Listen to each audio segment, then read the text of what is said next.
magari ni mfano bora kwa Wakristo wa leo. Tusiwe manamba wa magari, wanasema twende na wao wanabaki nyuma. Manamba wa magari ni mfano bora kwa Wakristo wa leo. Tusiwe manamba wa magari, wanasema twende na wao wanabaki nyuma. Manamba wa magari ni mfano bora kwa Wakristo wa leo. Tusiwe manamba wa magari, wanasema twende na wao wanabaki nyuma. Manamba wa magari ni mfano bora kwa Wakristo wa leo. Tusiwe manamba wa magari, wanasema twende na wao wanabaki nyuma.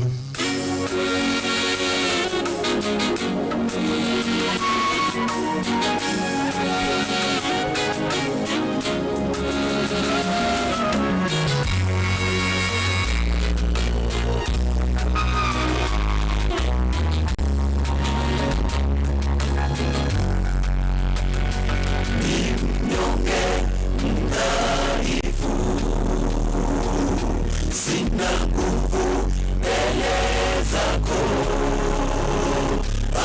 for sinners, naja kwako Bwana, nisiyestahili Bwana unirehemu. Ni mnyonge mdhaifu, sina nguvu mbele zako.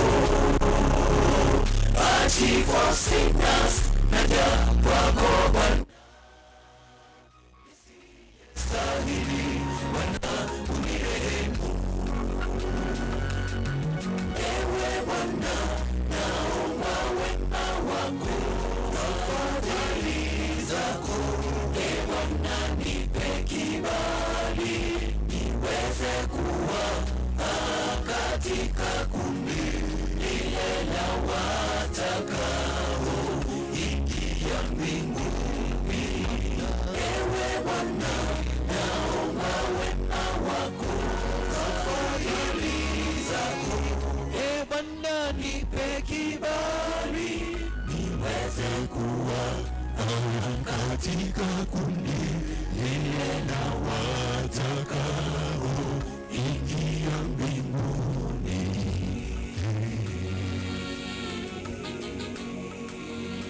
Yes.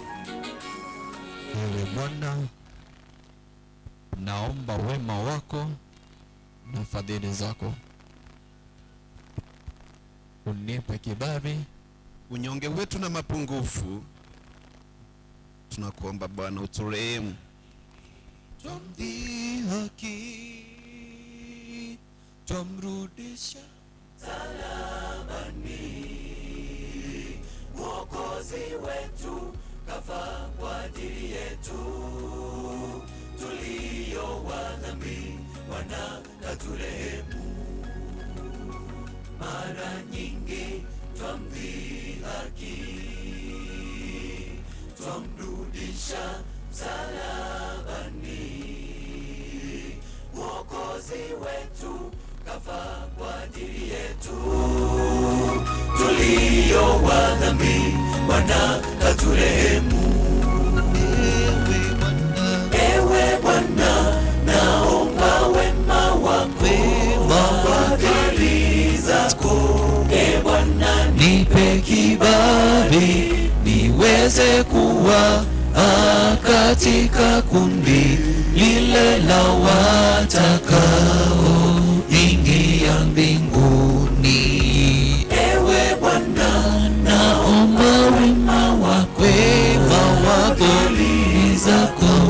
Ewe Bwana, nipe kibali, niweze kuwa katika kundi lile la watakao ingia mbinguni. Ewe Bwana, naomba mimi wema wako, fadhili zako. Ewe Bwana, nipe kibali, niweze kuwa katika kundi lile la watakao ingia mbinguni.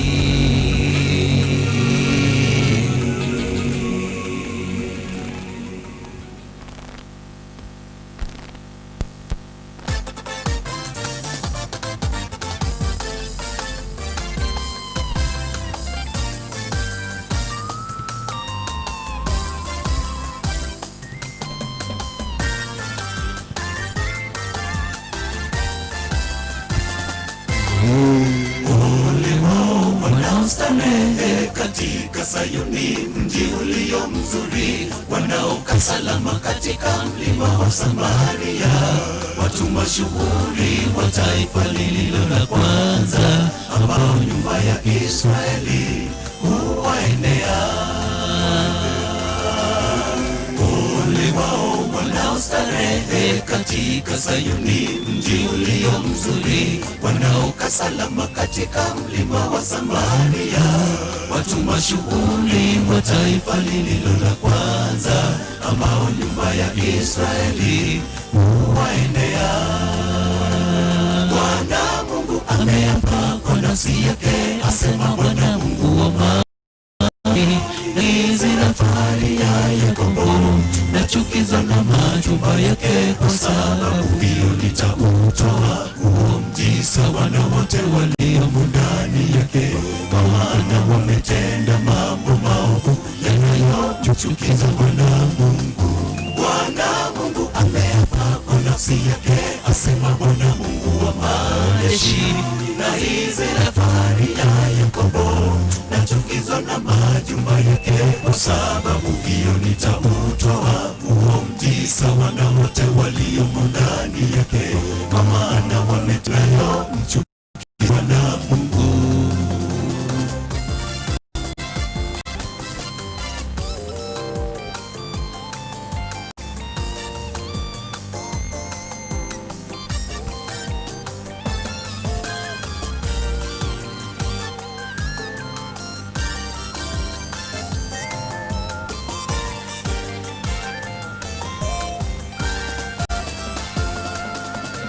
Onyo limetolewa na mumewe kwa watu wake waliomo duniani, asema uovu wenu umezidi machoni pake, atawaharibu kwa kuwa mmependa raha zenu, mtaangamia siku ya ujio kwenye hukumu. Limetolewa na Mungu mwenyewe kwa watu wote waliomo duniani, asema uovu wenu umezidi machoni pake, atawahujio kwenye hukumu. Bwana Mungu ameapa kwa nafsi yake, asema Bwana Mungu wa majeshi, na hii safari ya Yakobo na chukizo na majumba yake, kwa sababu hiyo nitautoa huo mji sawa na wote waliomo ndani yake, kwa maana wametenda mambo maovu yanayomchukiza Bwana Mungu. Bwana Mungu ameapa kwa nafsi yake, asema Bwana Mungu wa majeshi, na hii safari ya Yakobo na chukizo na majumba yake, kwa sababu hiyo nitautoa huo mji sawa na wote waliomo ndani yake, kwa maana wametenda mambo maovu yanayomchukiza Bwana Mungu.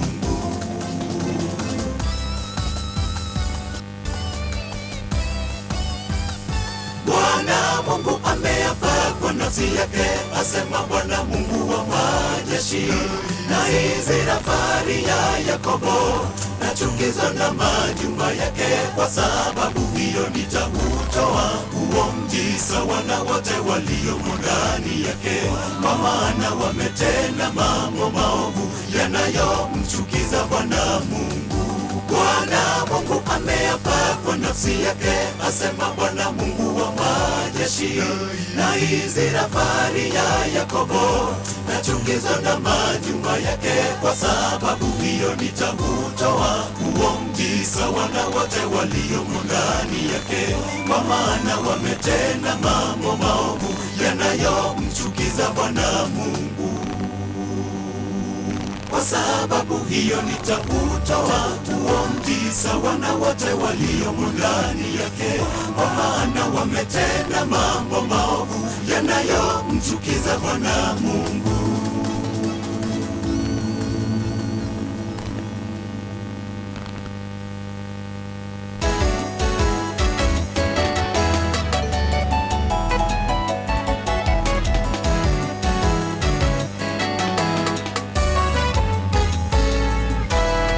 Sema tupate kuponda. Sema neno kwetu Bwana, sema Bwana tupate kuponda. Sisi waja wako tuko mbele zako, tunaleta dua zetu kwako, zipe kibali, tukubalike kwako, tunakutegemea. Sema neno kwetu Bwana, sema tupate kuponda. Sema neno kwetu Bwana, sema Bwana tupate kuponda. Sisi waja wako tuko mbele zako, tunaleta dua zetu kwako, zipe kibali, tukubalike kwako, tunakutegemea.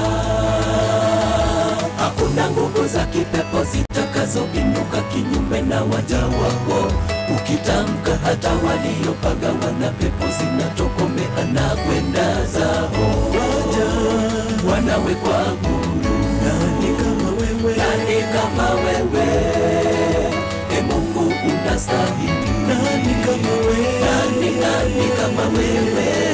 E Mungu unastahili. Hakuna nguvu za kipepo zitakazoinuka kinyume na waja wako. Ukitamka hata waliopagawa na pepo zinatokomea na kwenda zao. Alright, mwanchumo uligereria kugeta INKA TV. Twakwariganire nendo mugoroba bono. It's a good Friday. We thank God. Uro sabato ya eta. Wikarit kulia rero naenda tumeranire. Actually we don't say it's a Friday, we say it's a Sabbath. It kulia rero we have visitors here. Bako chigo shana into ya mange asomoro bere yo EBISIO BIENKA VESPURS. Ayo tokwariganie sabato kera juma botambe. Tugusaba kwabera sana Senge ncho kurengana na magana twabire tokubeka semetandao ase chiredio na ase ebyombo binde byoboraria nobere tokotebana tokuchakensa ya mukurenda Senge ncho ye bitango bitarenge kunyara gutangika igo yabetereria tochake chinse chiga ukwarigania mwanchu murigereria adonsia sole abantu bari bagendete kwayerera baikase chinka being a Friday abantu barenge gasi abantu barenge chiduka cyaba biashara wao oro bakwayerera baikase chinka cyaba Senge ncho kwarigania sabato. We thank you so much. Toko barigania tochaka sobuamo, and today being a very special evening naende tukatabagani gaiga ebakoro kwa the KYRABI ministers. But before we begin, I'll request one of them to pray for us. Linda tochake, then pray for us. Tuamini na tuombe. Asante Mungu kwa ulinzi wako mwema. Asante kwa kuwa umekuwa pamoja nasi tangu utotoni na umetulinda juma hili nzima. Umefikia siku sabato yako imefika tena. Tunapoenda kuanza kipindi cha wakati huu, tunaomba Roho wako, malaika wako watakatifu wakaweze kuwa pamoja nasi. Tulinde hadi tutakapofika tamati, tutalisifu na kulimidi jina lako milele. Nimeomba nikiamini katika jina safi na tukufu la Yesu Kristo aliye mkombozi wetu. Amen. Thank you so much. Ubarikiwe. Wanchumo ligereria kugeta INKA TV. INKA TV gogo egotoka YouTube kara kugenda YouTube gogo subscribe. Elinde kara tubwate merobelenga bune every Friday and every Saturday kwanyora a notification ilinde kwa gogo tubwatia. We are not only on YouTube, we are also live on Facebook. Igo abantu bagenda kuna kuligereria, you can request your songs. How wana KYRABI ministers, they will sing it live. Ogotera kuriora then erebuya bagoterera gochakia sabato ya wase encherere ndonge kegima botambe kere togo chako muroberio okwarigania sabato gose VESPURS tokokora magana mange sana twakonera mangana yechikwa au meyagusi na isiko yagusi twakonera matera buna aberega ko evolve koru ekwaya gete ya chagite na se ikire twakonera igorogo igoye lesson etogenda tukurigereria kwote yo mweri somwako yo bwechirwa ibere na merongo ibere yani 2020 tugenda tukurigereria igoro ya chiseni ya sabato ibere igere nanda Senge ncho yayo tukuchiko cha kesho in a very special way. Ntakataba na KYRABI bago turentogotera kwa mtu kuira na gocha tuchake to introduce lesson kidogo tokuwa na ingi twa kwa to inyore ingi twa kwa nere wiki yaeta na ingi turachi gukwanira eye bone gochi gokwera litikolia njoko selitikolia rere sabato ikato base gochiandaro mwanchumo omurigereria nisega abona bokobeke comment yao na ko request gotera organize KYRABI bago chiasera ngoko na turamange to iwe igoro ye kwaye ya KYRABI ndi ya chagete. And most of them are gentlemen. We only have one lady, Kumanyatore, na very recruited ladies. But inekwaya basacha, yes, inekwaya basacha boka. Iko to gocha mto yuwe kingi agarata bakamua. They don't want to involve ladies.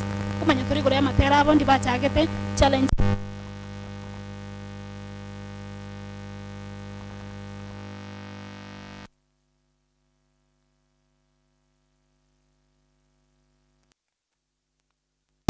County and beyond. Iko perhaps watatukanyagia pia hapa. Karibuni. KYRABI watupe wimbo wao wa kwanza.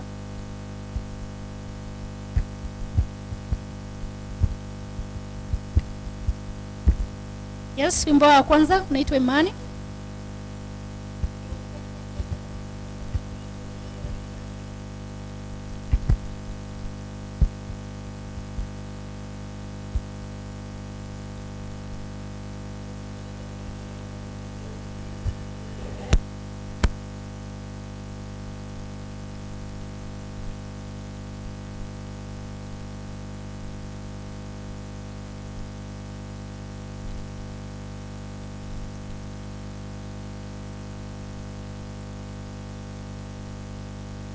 Ira yenje bingana yaye oiko buya waye bonsi or Indira ye bonsi orore kane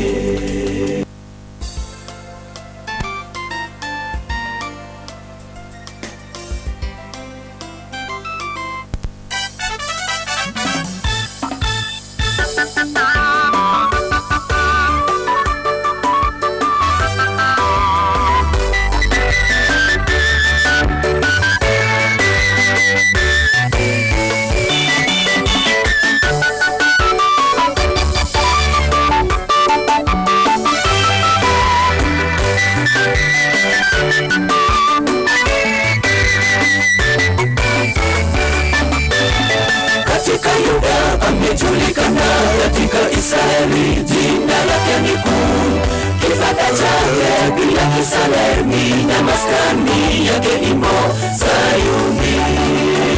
Katika Yuda amejulikana, katika Israeli jina lake ni kuu, kibanda chake bila kisalemi na maskani yake imo Sayuni. Makao ya Mungu yanapendeza, Yerusalemu mji wa raha, ameketi mfalme mkuu, Mungu wa maajabu. Tuimbe wema wake Mungu kwa ukombozi wetu, hakika yeye ni muweza. Makao ya Mungu yanapendeza, Yerusalemu mji wa raha, ameketi mfalme mkuu, Mungu wa maajabu. Tuimbe wema wake Mungu kwa ukombozi wetu, hakika yeye ni muweza.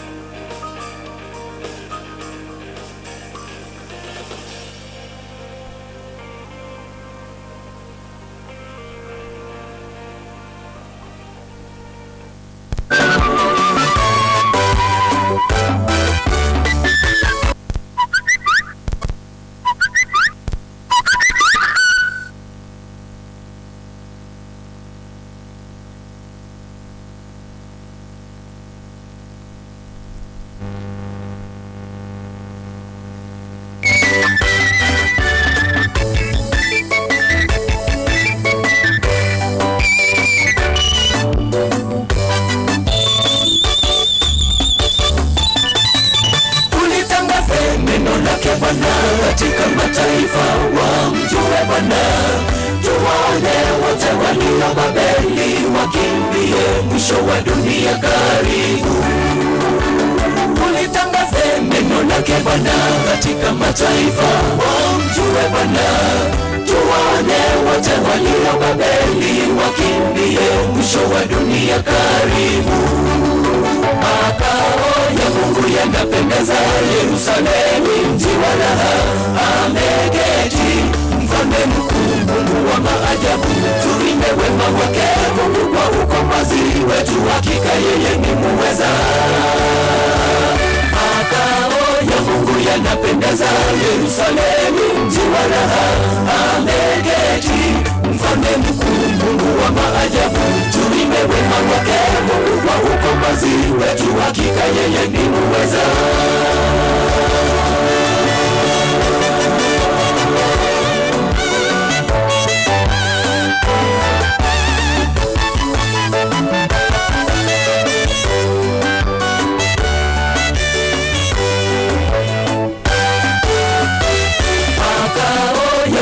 Yanapendeza, Yerusalemu mji wa raha.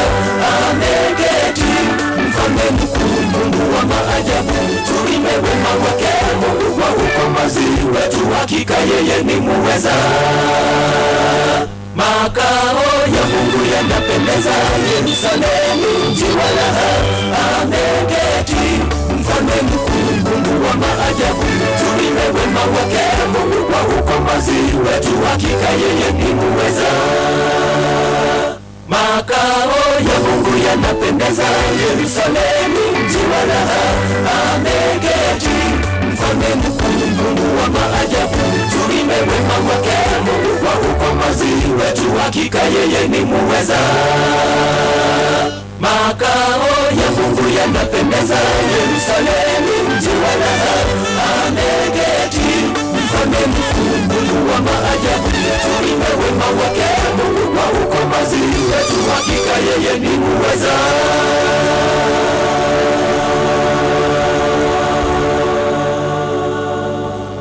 Very well, so brilliant. Abuna bana KYRABI mwanchumo ligereria tugusaba kwabira Senge technical problems chiabagabu akorende. We are back and good. Hogenda tukuligelia moroberi bwebisio BIENKA VESPURS live on INKA TV and live on YouTube.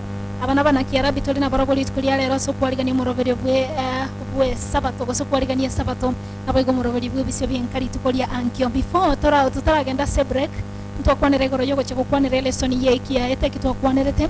We'll take only a few minutes from now.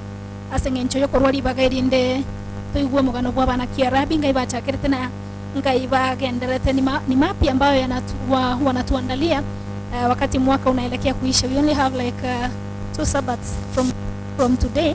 Elinde actually not 2. Ya maambineli ende December era na 2020 era we begin a new year 2021.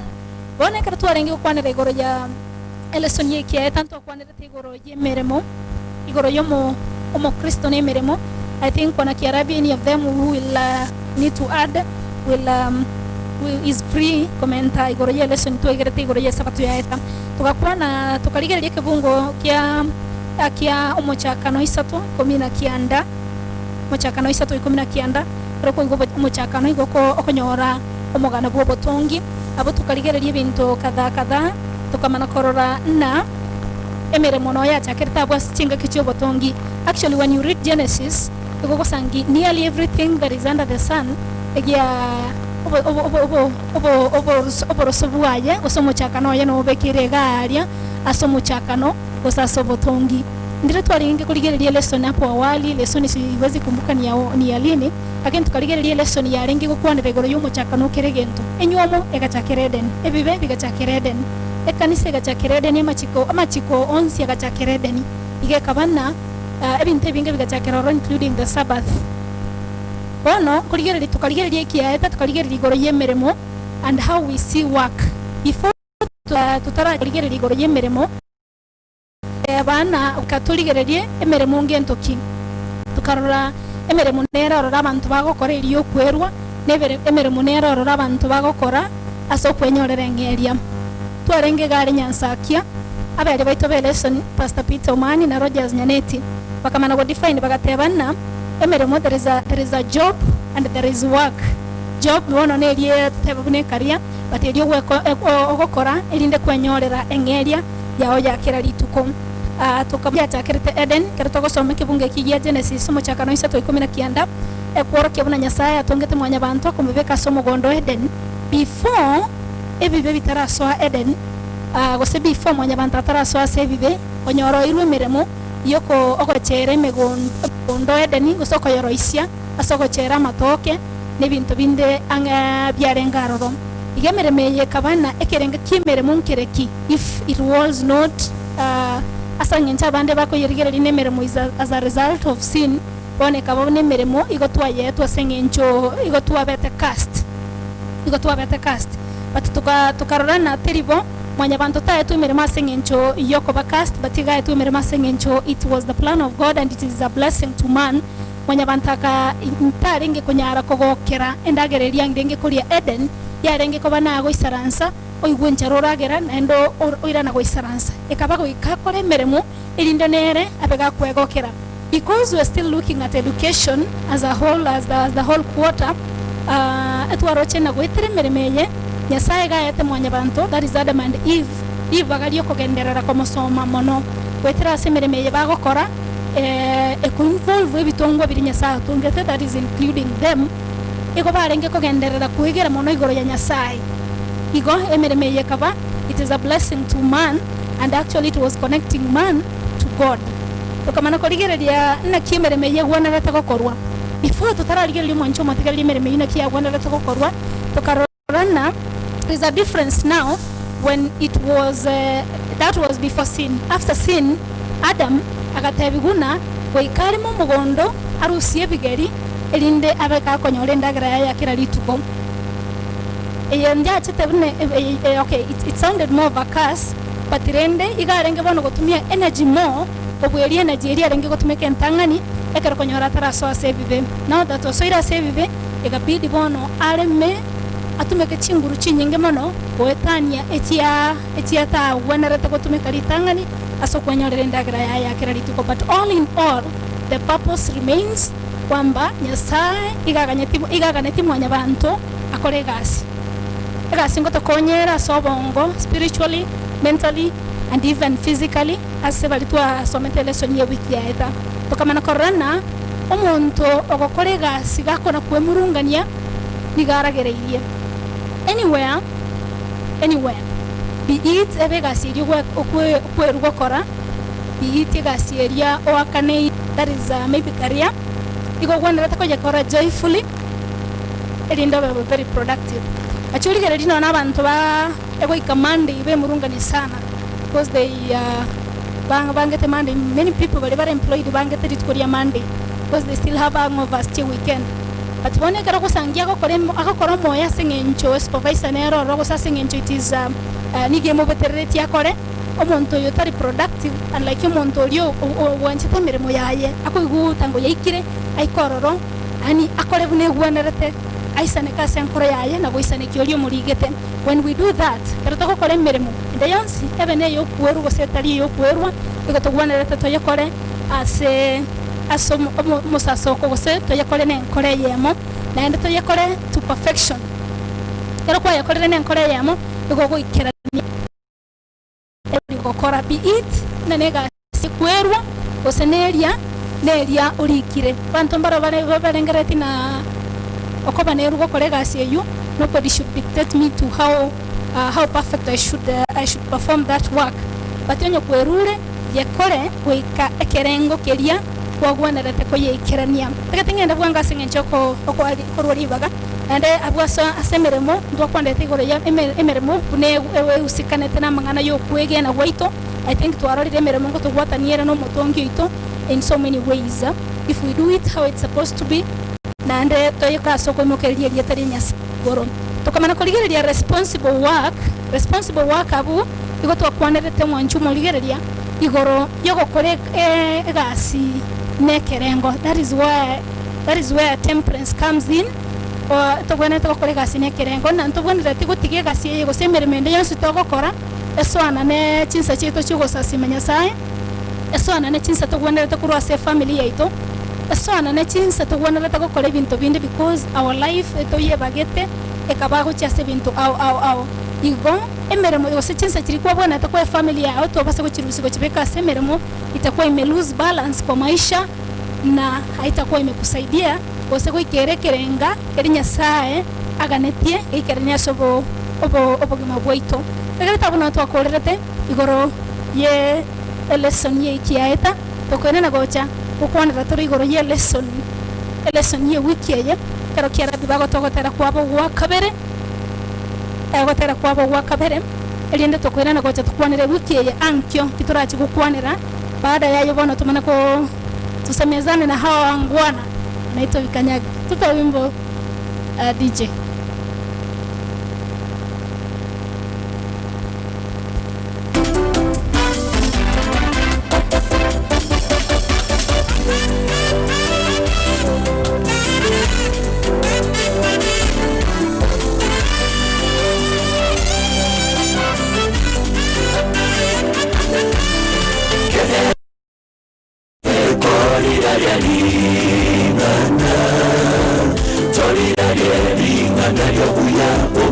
Zayoni, ella yo gutoleka, tingobo hango, ila lingana sedati ya Maria bategendati, mindira yenje, lingana yaye, oikobu ya wanye bosi, orolekane, mindira yenje, lingana yaye, oikobu ya wanye bosi, orolekane.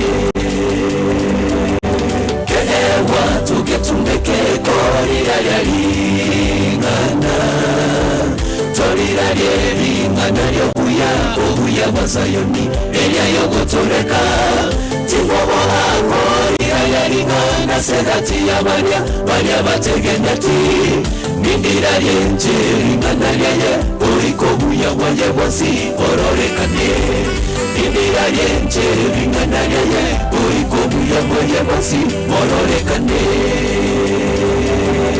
ikomake anye omonene nyasaye tambe asamoyo ne mindi bake yetanya obo tambe mindi bake che yetanya o iko buya wa obosi orolekane mindi bake che yetanya o iko buya wa obosi orolekane niko bake anye omonene nyasaye tambe asamoyo ne mindi bake yetanya obo tambe mindi bake nje yetanya o iko buya wa obosi orolekane mindi bake nje yetanya o iko buya wa obosi orolekane kelewa tumetumeke korira yelingana torira yelingana obuya wa Zayoni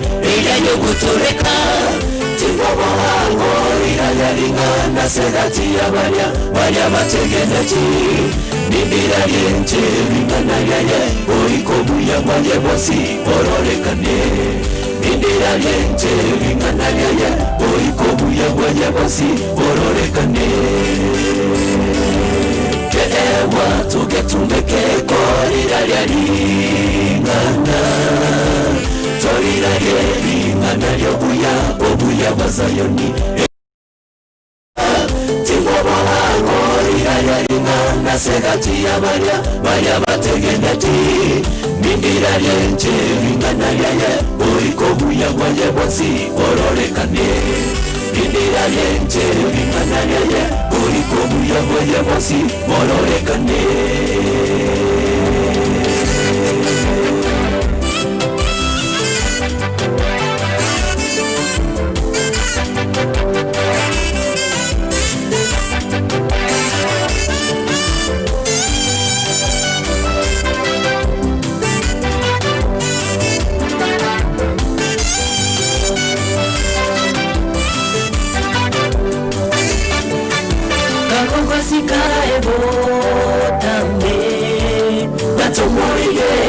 Salama numera tokwete Tiganya sae arukenya sae Goriko buya wanye bosinde Tiganya sae arukenya sae Goriko buya wanye bosi Orolekane Kago basika ase omo monene nyasaye botambe natokoye n'umusaraba natokoye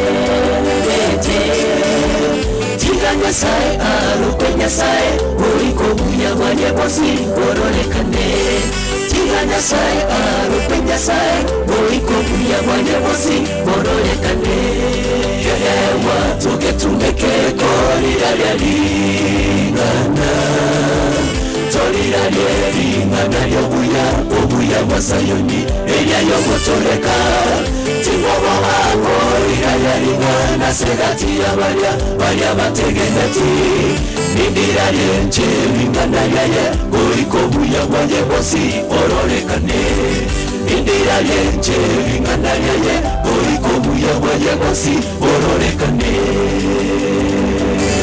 kedewa tugetumeke korira lingana torira lingana yobuya obuya masayoni eya yogotoleka tiwobo akorira lingana segati abaria bategeneti nindira yenche lingana yaye uriko buya banye bosi borolekane nindira yenche lingana yaye uriko buya banye bosi borolekane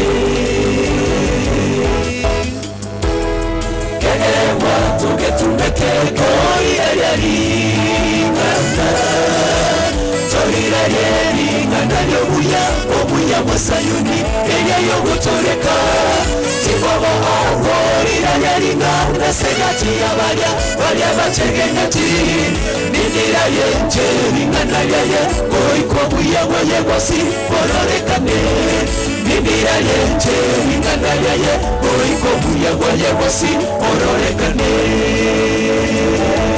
kedewa tugetumeke korira lingana torira lingana yobuya obuya masayoni eya yogotoleka tiwobo akorira lingana segati abaria bategeneti nindira yenche lingana yaye uriko buya banye bosi borolekane nindira yenche lingana yaye uriko buya banye bosi borolekane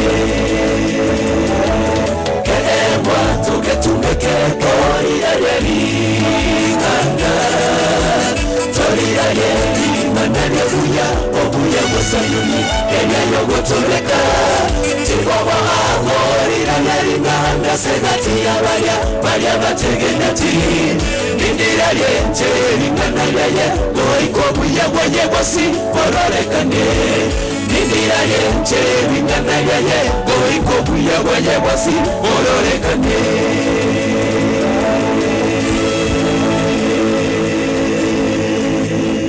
Amen. Very nice, very nice. Thank you so much. Wana KYRABI Minden Song. Mwanchu muligerelia genda tukuligerelia INKA TV, tuko live Facebook, tuko live YouTube. Murabili genda umanyikane tuna EBISIO BIENKA VESPURS. Akira tugenda tukuligerelia lesson INKA grate muchi gochutia akeigo igoro ya lesson ya ankyo igo kwanera igoro ya experiencing and living the character of God, yani komenyera akomanya na komenyera embo ya nyasaye abweke bungo kirati kotora gosegia turaira seike yengi masoko somoko Mark 2:27 nabako soma mpaka 28 Mariko ibere merongevere na isano na ibere osome mpaka merongevere na isano na isato egotaba and he said to them, the Sabbath was made for man and not man for Sabbath, therefore the Son of Man is also the Lord of the Sabbath. Igo in short itkolia ankyo turachi mukwanira igoro ye sabato inyorana turenda tukwanira igoro ye chisemi ngurigere sabato egotokonya asamangana ye chisemi komanya nyasaye mono na chisemi chigotokonya bona intu mwanya bantu ebitongo bya nyasaye onto chigokwanira igoro yo muchakano bwe esabato nakia begetwe asomogondo edeni ekababuna amafundisho uchiya Adam na Hawa abubono mpaka intu mwanya bantu nakia sabato yego twegerie mbo ya nyasaye inyora na eleson ngimage kare gokwanira igoro yo komenyera okomanya na okomenyera okumanya na kumenyera embo ya Nyasaye, meaning litangani ko otara yemenyera ko ikora yemanya elindo manya konye menyera. It's a challenge. If you don't know the character of God, take your time and know God, know his character, and to live by the character of God. Sabbath is one of the things we are targeting. Somogondo edeni mochakano olia igo mochakano bwe sabato gachakirabwo serit kolia gatano na kabere asabantu barachi gutwara lesson ya online chichesime nebegate bicha ekuoroki bintu nyasa atongete kuri mochakano korulit kuri tangani mpaka lit kolia gatano na kabere bionsi mpaka lit kolia gatano na kabere lit kolia gatano nelimo kera tongete mwanya bantu ekera lit kolia gatano na kabere akorete asogote babna abono litukeli tigantu mokene golire sabato age yichuri bweko monyene ntichikorra ankyo ekera tongete litukoli tangani gi atongete nebinta icholeti aseri tukelio elitukoli akabere agatonga agaichoria litukoli agatatu agatonga agaichoria litukoli akaneboigo ili gatano neri magatunga mwanya bantu. In short, nyasa agaichoria ensene bintu bikomekameka emete embeo amache amauga chingiti choro sana amatunda yokolia ebintu binge akabicholi no buyabwaye agatonga mwanya bantu akamutoro moikoye ekera tongete sabato nkia begete ime mochitoro korora lakini gabegete igebegeta gichulia ase sabateye igekreto gotumuka no kogenderera komanya igoro ya Nyasaye nanda nalitotebete kreto kogenderera kurinda ebitongo ebinyasa begete na goikera nyonsi korengana na machikaye wetara sogo kolegasi igoto kugendera kumanya imbwa ya Nyasaye.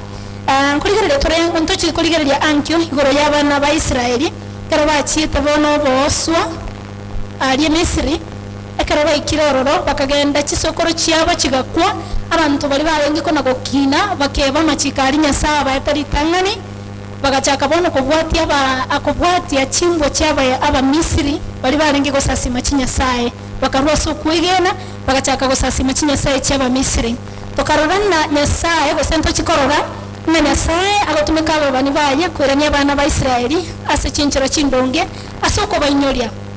Remember na abo Misiri barororo baiboretu batamanyete machikaya chisokoro na chia manyete, but because parents failed in one way or another igoro yogo tambukiye mageria ya kurosa abana babo guchya sabachokoro na abachokororia they failed in between igaiga abana bali bono egasangina mbabwa knowledge ya Nyasaye ekabana ngoye gubara masomo amaya igoro ya Nyasaye komumanya buno mutongi obo naende omugano yonto yogendererie asenari yigete bono despite ba tebigu bamanyire egaikana bebire ko yabwatia kera beba ko yabwatia egekachinga kibono goikaba inyoregwe. And among the things bainyore tibonende ne sabato bagatebiwa remember the Sabbath day and keep it holy. Nabato wochiko kwanere go yoko rediscover oko igamanyete komanya Nyasaye and kogenderera ko bamanya. In each new day igobarenge komanya mbo ya Nyasaye enya kuna igoro kwa manyete rero ngo korori gente ke ya ke kuora kiembwe ngao ya Nyasaye. There are some people who are going challenges bacha komanya Nyasaye in a new way that they didn't know. For example, to many of us we can say na Nyasaye has been a provider. Maybe asengencho mkwana korara nchara mkwana kola kikende. You've never been a provider. Aso montomo ngao na bago tebana God is a healer. Sengencho abande mbara arije bitanda bya ICU but Nyasaye barwanirere barurororo. So every day igoro kwa mama nyetebune provider mkwana komo experience bune healer. Now you will have that opportunity to rediscover God komo manya maende kwetanya buna konyo manyete. We will have a time to prioritize komanya naki oko bange bintebi abunto chiko someke bungo kia Isaiah 13 na 14 tinko ke somobona singincho yebiro kolende ndo chiko gendera gosoma ankyo astro mera na somoro bari bwe BIENKA BIENKA Antonio arenende gokwanera igoro ya a time to know him chingaki chioko beke nsemo chioko mumanya Nyasaye na kwetera kumumanya tari okobera na biri kwamanyire igo okobitambukia gochia sabande. Let us learn from what the Israelites failed to do. Kera baigeta sense iriyo boswa bagatiga mbachi gutambukia mangana ya gochia sabana babo gose bigori bindi yarenge kubwatia na intwe kera twasomira mangana ya igoro ya Nyasaye no kuiraribaga na kubasomia abana ba minto tari bana ba minto boka gosaba ejirani yao naroro taramanyeki kwamanya terero oyo nditaramanya batambe gaiga somoroberi yongo gotayo mwancho mutegereri na elesoni gaiga tokonya senchira ya bene muno sengencho ngocha na kwano keri menyete gose keri na somete no yonero ichoso okwana keri asomete twashia na manya keri ntamanyete nero manya keri atamanyete yabana sharing ya tokonyera sechiseni choko manya igoro ya Nyasaye na ndo twakinire asenchira yeke muika sengenchira ya bene mwancho murigereria no mwancho mutegereri andonsi asore tigankwariganiye bana sangencho bande bagenda tokona kwarigania igoro yo kwarigania sabato bagenda tokona kubaschianga kono ko brush bikoroto kuna ko boringi mambito ko litokoira na lunch koro sabato akini wano tatokolera moroberi obu lesson gaiga tokoira na gocha togenda na bana KYRABI wano togochi ko ba full attention. We request to party their best so that we begin on a right note. And then, I request you guys win the live. They want an acapella, so you will prepare a good acapella.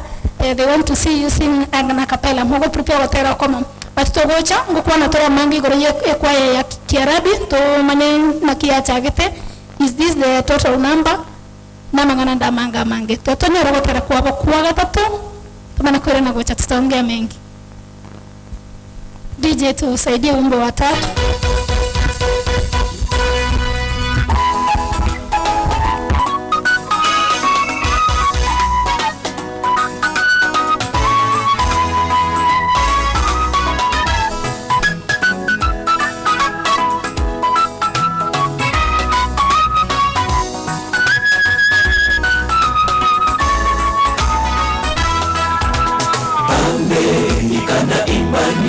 Tena ni mbaya kuliko mtu asiye amini, yeyote asiye watunza walio wake. Tena pamoja na hayo hujifunza kuwa wavivu, wakizunguka nyumba kwa nyumba, wachongezi na wadadisi, wakisema maneno yasiyowapasa. Ikana imani, tena ni mbaya kuliko mtu asiye amini.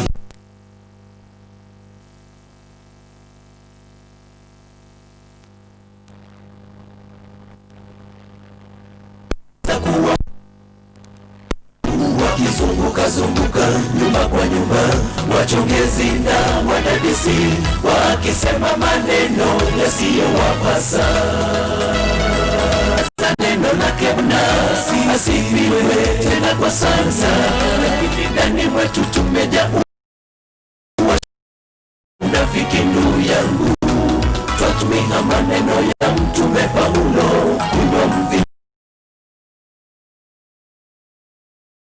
ufalme na familia zetu.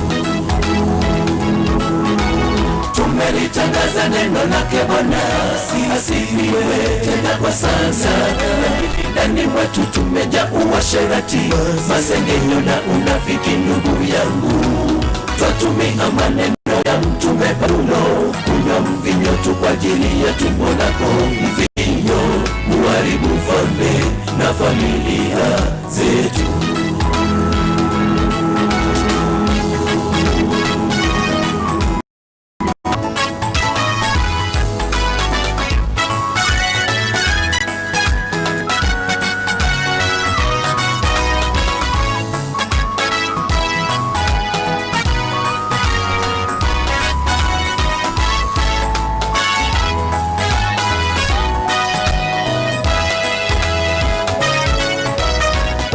Na mshahara wa dhambi ni mauti ndugu, bali gharama ya Mungu ni uzima milele. Kristo kafa msalabani kwa ajili yetu, ili apate uzima. Kwa maana mshahara wa dhambi ni mauti ndugu, bali karama ya Mungu ni uzima milele. Kristo kafa msalabani kwa ajili yetu, ili yule mwaminiye apate uzima. Tumelitangaza neno lake Bwana, asifiwe tena kwa sasa. Lakini ndani mwetu tumejaa uasherati, masengenyo na unafiki ndugu yangu. Twatumia maneno ya mtume Paulo, kunywa mvinyo tu kwa ajili ya tumbo lako. Mvinyo huharibu ufalme na familia zetu. Tumelitangaza neno lake Bwana, asifiwe tena kwa sasa. Lakini ndani mwetu tumejaa uasherati, masengenyo na unafiki ndugu yangu. Twatumia maneno ya mtume Paulo, kunywa mvinyo tu kwa ajili ya tumbo lako. Mvinyo huharibu ufalme na familia zetu.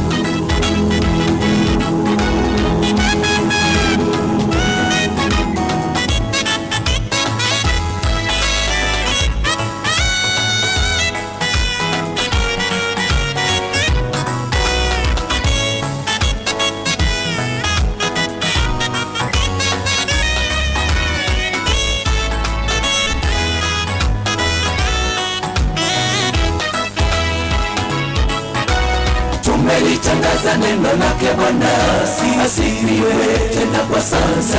Lakini ndani mwetu tumejaa uasherati, masengenyo na unafiki ndugu yangu. Twatumia maneno ya mtume Paulo, kunywa mvinyo tu kwa ajili ya tumbo lako. Mvinyo huharibu ufalme na familia zetu. Tumelitangaza neno lake Bwana, asifiwe tena kwa sasa. Lakini ndani mwetu tumejaa uasherati, masengenyo na unafiki ndugu yangu. Twatumia maneno ya mtume Paulo, kunywa mvinyo tu kwa ajili ya tumbo lako. Mvinyo huharibu ufalme na familia zetu. Tumelitangaza neno lake Bwana, asifiwe tena kwa sasa.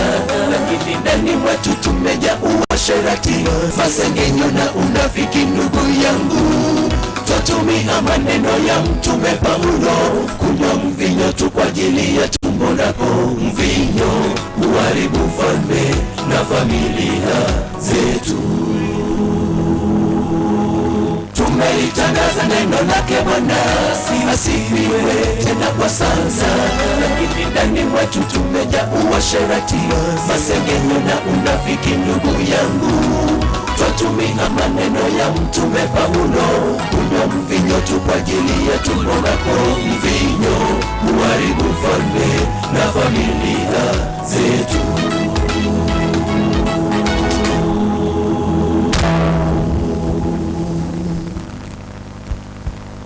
Nice. Mvinyo huharibu. Sijasikia maneno mvinyo huharibu. Salim, mvinyo unaharibu familia na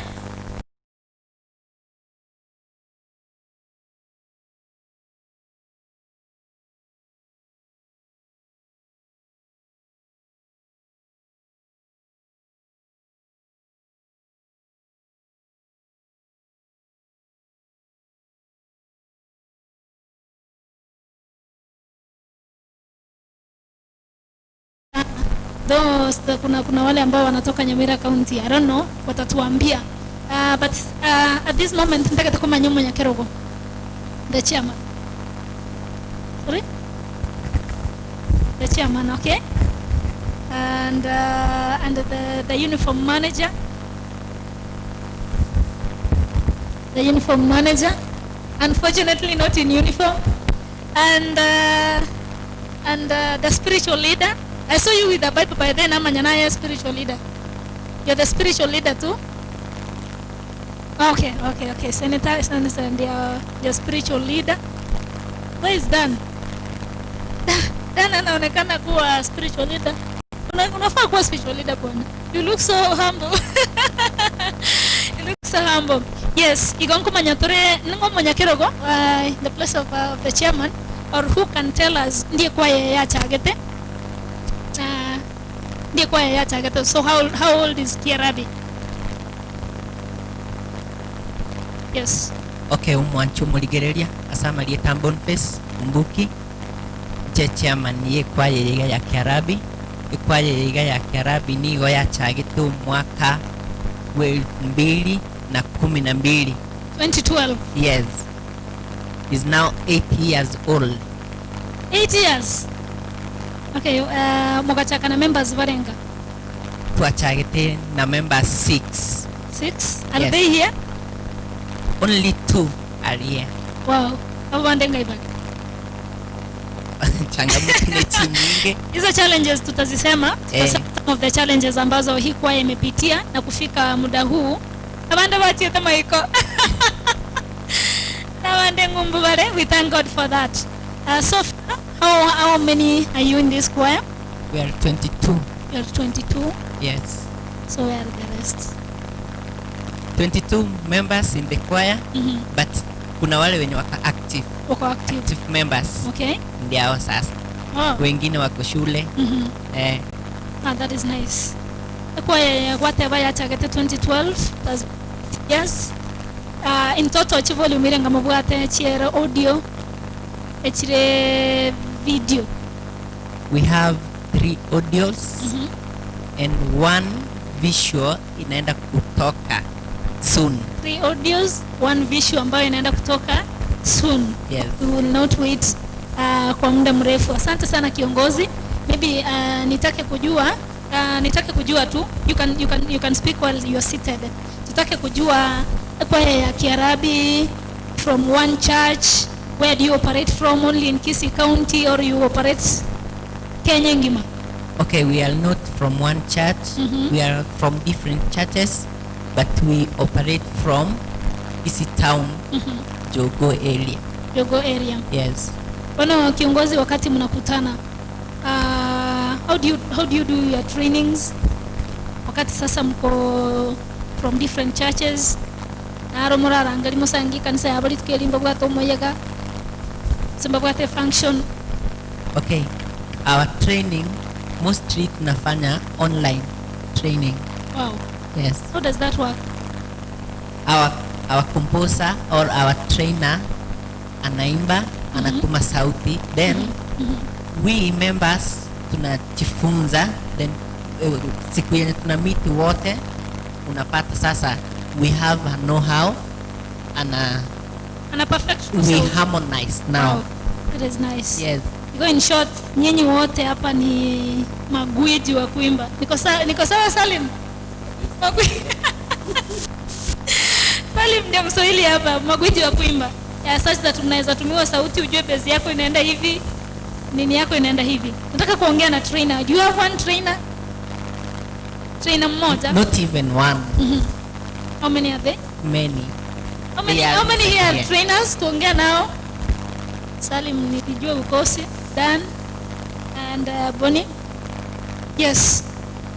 Bonnie, naomba usongeze kipaza sauti kwa huyu. Wimbo ambao mmetoka kuimba, nani alicompose huo wimbo? Imani song imeandikwa na Si pombe. Ndio hiyo. Ndio hiyo inaitwa Imani. Mvinyo. Wengi wanapenda kuita mvinyo. Ndio hapo ndio kuna climax. Yeah. Umeandikwa, huo wimbo umeandikwa na kaka Nathan. Hawakuweza kuhudhuria Nairobi, hakuweza kufika. Wewe kama trainer, tumeona kwaya hapa. By the way, can you address this question? Abantu bakurigera libate bire KYRABI gemanya kanata ko yaba gentleman, and we have seen a lady here. Ono totabyo nyamwachakira recruit ladies. Nenchembe the second one. Nenchembe the second one. Ntorikurikire uti baiseke genda ya baiseke nabatorabe ndubange tintoramo ndobe tokogenderera iga munaba murabuka na tu decided kere kwaya chagite oyo moro chaiga bali batorigerereti akuru kudiana kerubo tutampa nafasi. Inge Catholic, so akawakibune kwa yetu akawera musana ochenjiri goches pia bono andon stoko bantu enda matanga tukeshe no ali na intwamu bono na kitu achere na erale toko baroka associates. Wow, may God bless her. My question yagera na boliri swali elio Mr. Trainer ekwaye timaiti I don't know but amali yogitobuate alimanyete akoterwe kwaye ntobuate kuna sauti ya kwanza Salim, sauti ya pili, sauti ya tatu na sauti ya nne. Ntobuate soprano, ntobuate alto, ntobuate tena, tokatwara na bass. So how mbara ba kotera alto ni meta basaba basacha mbale baratere. How do you do soprano? Soprano tuko na wao wawili. Yes. Kaka Boni, sauti yake ni hata kuongea mnasikia sauti yake ni soprano. Wow. Wa pili ni Salim. Yeah, huyu ninajua. Anaimba soprano. Ninajua anaimba soprano. So you have two ambao wanaimba soprano. Yeah. Ukienda studio wanaipiga soprano vizuri. Wanaimba pira tatizo lolote. Kweli mwanchuko ligerelia, they don't need ladies here. If they can sing soprano, they don't need ladies. And if you want to prove that, ngotera bara capella, right? Yes, ngotera bara capella, ngotera kwa mogaiga. Ndengo kanyaga bare. After ba teriro ngotera uku. Eli ndo mana kwe prove lina indeed ama liogia yuna na yabo. Some people say now wanaweza kuwa wana haya watu. Leo mtajidhibitishia kwamba these people wanaimba sauti zote wenyewe. Nara ukoro kwa as bike mose whatever happy Sabbath. Yaneti Rogers is one of the panelists by the lesson ya KYRABI FM na INKA TV igakoboria iliyeta KYRABI. Is it Arabic? We'll answer that. Salim. Zuri una mic. Nashukuru sana wapenzi watazamaji. Nimefurahi sana. Kwa hivyo ningependa kutaarifia kuhusu jina hilo limekuwa baraka kweli kweli. Tukienda sehemu nyingi katika huduma watu wanauliza KYRABI inamaanisha nini. Kwa hivyo mlipoarifiwa kwamba misingi ya kikundi hiki ni kutoka katika shule la upili. Na shule la upili lilikuwa linafahamika Kiabira. Kiabira ni jina la Kikisi. Kwa hivyo tukaona tukiondoka kule shuleni tutatoka na jina Kiabira Ministers. Tukaona raha katu. Hilo alitaleta dhana nzuri katika wasikilizaji wenzetu. Kwa hiyo hilo jina likaweza kutengenezwa kutoka kwa Kiabira likaitwa KYRABI. Kwa hivyo it's a driven word from Kiabira to KYRABI. Nafikiri nimelijibu kadiri na maelekezo yalivyohitajika. Asante Salim. Watome mpira information ende kwamba kwa yeye ya takrete school Kiabira High School. Was it high school? Kiabira High School.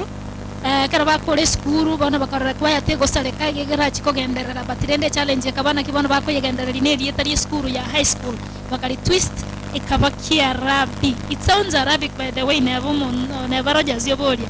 It sounds Arabic. Batirende, back to you Salim. You are one of the trainers. Na Mogotu matera. By the way, a challenge na nyolire abantu bakubulia bangi kurubuna tuate batananko ba hospitale. Abantu bakotara nyimbo wanasema nyimbo zenu zina maana fiche kama mnaimba kwa mafumbo.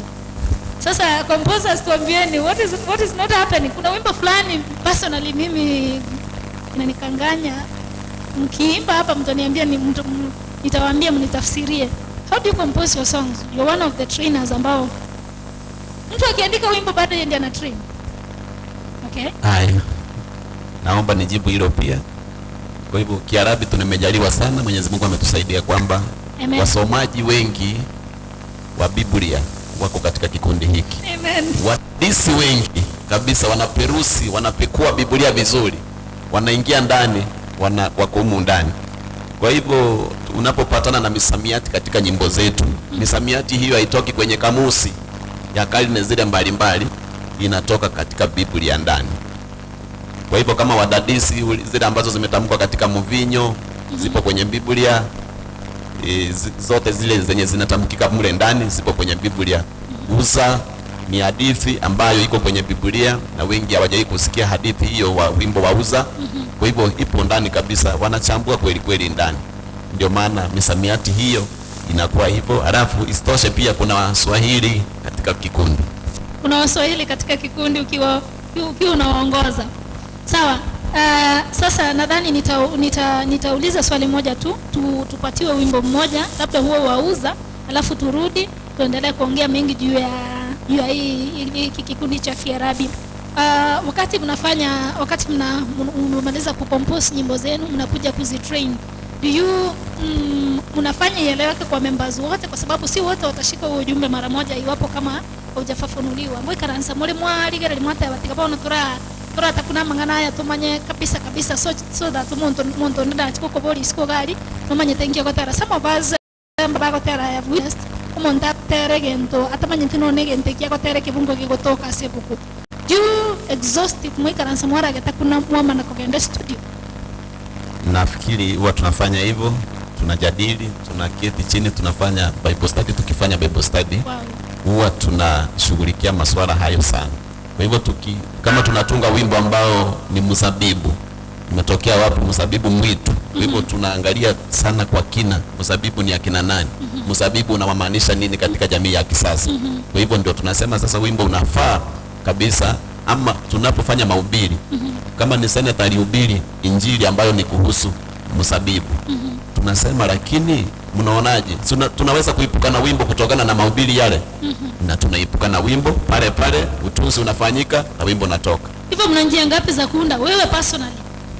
Chincherero ngovu ate chokorosia matera nabagotegereza mono gwatebire nabagosome buku ntombare sale mbagotebana nara retenkaro ramaroro karatigandi kokotero ko na ndi mbaroro bakulika out of their personal experience. Have you done that in this choir? Nafikiri ulipo kuna baadhi ya wengine ambao wakati labda umelala unaweza kuwa na ndoto, unaota ndoto yenye kuna mtu unajua anaweza lala wote kwamba amejikuta kwa Yerusalemu. Yaani anaota, si unaelewa hilo? Anaweza ota kwamba anaona kwa malaika, anaona watu wengi, alafu wamefika mahali wameanza kuimba wimbo kabisa. Sasa anakutoka kutoka kwa ile ndoto hiyo, huo ujumbe anaona wacha atunge wimbo. Maanisha ndoto ile uliyoota ni wimbo, ule wimbo ambao ulikuwa unaimba katika ile ndoto ni wimbo ambao Mungu amekuletea katika hiyo ndoto. Kwa hivyo kuna watu wana misunderstand hiyo, wanasema kwamba mtu anaota wimbo. La hasha, mtu hawezi kuota wimbo. Yaani ni zile ndoto ambazo ndipo hivyo. Sasa ile idea ambayo imekujia pale, kama ulikuwa unaota labda kuhusu tajiri, unaangalia vile labda uko mahali fulani hivi, labda wimbo unakujia kuhusu Lazarus na yule tajiri, unasema hii ndoto, nashukuru Mungu kwa hii ndoto, lakini naomba Mungu nipe sauti, na sauti ya wimbo ambao unaenda kutunga, labda unaandika maneno kwanza. Kuna wale wanaandika maneno ndio waupe sauti. Kuna wale wanaleta sauti ndio waandike hizo maneno. Kwa hivyo njia nyingi zipo kweli. Kuna wale wakisikiliza mahubiri, nasema mahubiri haya yamenigusa kweli. Sasa nikifanya mahubiri ya dumu ndani yangu ni kutunga wimbo, alafu wimbo unaendelea. Asante sana Salim. Ayako Kerobo, you're watching from Nyanchwa, you're saying mzabibu. I think kwa sababu imekuwa request, mtangusha mzabibu, uza itakuja baadaye. Masai is our head of radio in KYSS FM. Whatever. I'm watching you live. I am Sid Nyasaye Obeiro Mogui Asende. Amina. Masai, kama unataka wimbo tutakuangushia tu. You request. Utapona leo. Mungu akusaidie sana. Ezra na Mwenga, you're watching hadi mwisho. Thank you sana. Mungu akubariki. You've not said where you're watching from. Lakini Nyasaye muyetikago sesenye. Nabonsi abo mogenda tukuligele gwetera INKA TV. Abare studio gaigana intwe as EBISIO BIENKA VESPURS abako bamanyikana tubuna KYRABI ministers tugenda tukonya oromuga nobo na kibakonya bakorosia matera abo kaiba kinire miaka 8 kuruga chaka kaibarochie, and how they are planning to end the year 2020. Beyonce ngo bikwana rutore karatwiranire gocha batera wasabo kwa mzabibu na Ayako Kerubo egrete na kukore next as a playlist tochiandare DJ tupe wimbo.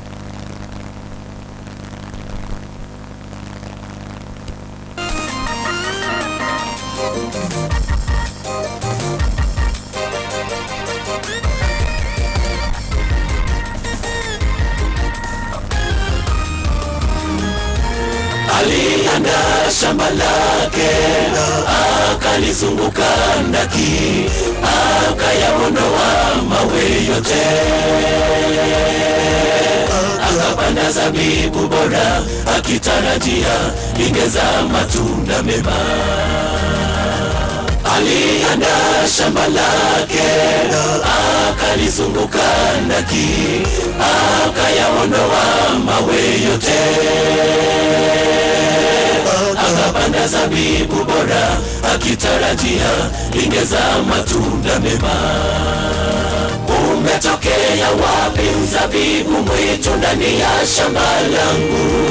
Nilikuwa naanika kutayarisha uzae matunda mema. Jamani nielezeni, nifanye nini kwa shamba langu?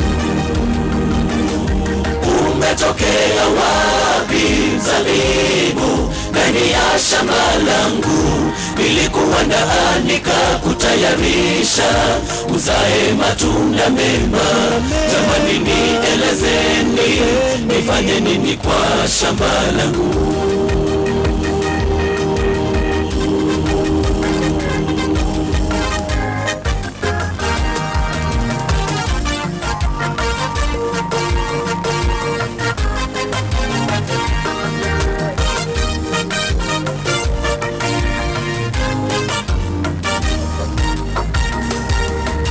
Tumezama katika dhambi, tumemsahau Mungu, ghadhabu ya Bwana juu yetu. Tutende yaliyo mema kabla siku mbaya na nyakati mbaya asijaja. Tumezama katika dhambi, tumemsahau Mungu, ghadhabu ya Bwana juu yetu. Tutende yaliyo mema kabla siku mbaya na nyakati mbaya asijaja. Umetokea wapi mzabibu mwitu ndani ya shamba langu? Nilikuwa naanika kutayarisha uzae matunda mema. Jamani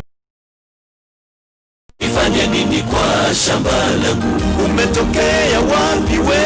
Umetokea wapi mzabibu ndani ya shamba langu? Nilikuwa naanika kutayarisha uzae matunda mema. Jamani nielezeni, nifanye nini kwa shamba langu? Umetokea wapi? Umetokea wapi mzabibu ndani nilikuwa naanika kutayarisha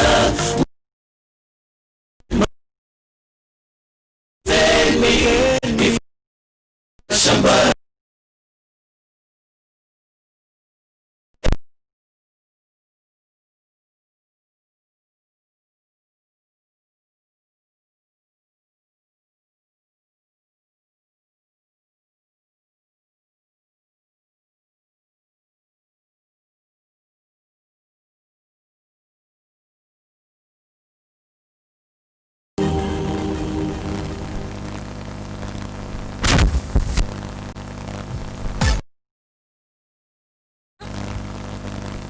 Mata uliolenge kwa sababu tera kwa mzabibu, nadhani umebarikiwa sana. You're watching from Doha. I really love that choir. Uza itambe tafadhali. Unaitwa Karima Sam from Doha. Doha I think iko Qatar. Thank you. So uza itaimbwa Kaleba kurudaraja mbili. I love this choir more, especially wimbo wa Uza. Uza pia imeanza kupokea kura nyingi sana hapa. There is one who's saying hujasema una watch kutoka wapi also win. Na Lennox Lewis unasema amina sana. Akira tuarenge tutaragende break ya soko nyorogo tero kwa yatwa. Tulikuwa tumezungumzia jinsi ambavyo wanakaa chini na kuandika nyimbo zao. Fortunately enough kwa yeye wakati trainers ya bange oyo kuliko tera nero kugenda go train elinde baba bako harmonize maliogia yuo aba into one piece. We thank God asengenje vipaji viko vingi hapa. Lakini walizungumzia kwamba maneno mengi ambayo wanaandika yako katika Biblia. Hadithi nyingi ziko katika Biblia ambazo wanakaa wanaunda hadithi wimbo ambao utakuwa ni mahubiri na unawasaidia katika kazi ya uimbaji. kufikia hapo nataka kumjua kiongozi spiritual leader mlisema nani? Haya tuambie kuna umuhimu gani wa kukuwa na spiritual leader? I think so many choirs wame adapt that they have a spiritual leader, but I don't sijui kwamba procedure yenu ni ipi. Mlifikiria nini mkaona your departments within this choir inafaa? Asante sana. Anza na majina.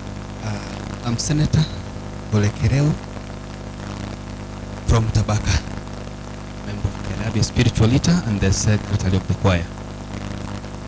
Ekerenge kenene gutwara spiritual leader se choir elinga ekwaya kereta ketakoba moya sekemoika wiko muntu kubara kemoika toke, unless they don't want to test their studies in the Bible, then they don't need a spiritual leader. Very strong point there. Yeah. Kwamba you want to base their studies in the Bible. In the Bible. Kwa sababu ndio maana nyimbo zenu nyingi zinatoka katika Biblia. Yeah. That's why you had a psalm saying that from some preachings from these members of the choir, it gets the words to compose the song. And most of the time we meet and we call out Bible studies. And it's from this group Bible studies that we compose other songs.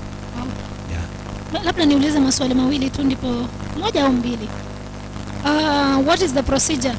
And I don't know mna meet siku gani, ni siku gani mnakutana, na mkikutana mambo ya spiritual inachukua muda gani? Is it every time you meet? Ama ni siku moja tu mnaamua kwamba leo tutafanya Bible study katika kikundi, tutaimba, tutafanya Bible study peke yake? Buna watch kirego kwana, we always plan, we have a timetable of meeting. We also have an online Bible study group for the group. Yenye sisi wenyewe we carry it out. And when we meet, wakati tunakutana kama group, kitu ya kwanza ni Bible study for some minutes before we start our training. Before you start your training. Yeah, we have, that means we have a group, we discuss Bible study only. And after even meeting, we also start from the Bible study, then we move to other sessions. That is very nice. Ekaramokoga is spiritual leader. When you go out to minister, there are some churches out there, let me say churches, imewaita niwaambia KYRABI mtakuwa wageni wetu wa siku na mtachukua leseni, mtachukua some of the programs kwa kanisa, si kuimba peke yake. You have that challenge kwamba kakimano ngokuchukura ndia wacha tumprepare. Do you have that challenge ya kuchagua mtu ama kuprepare mtu ndo naro kwa yako pake viungo? No.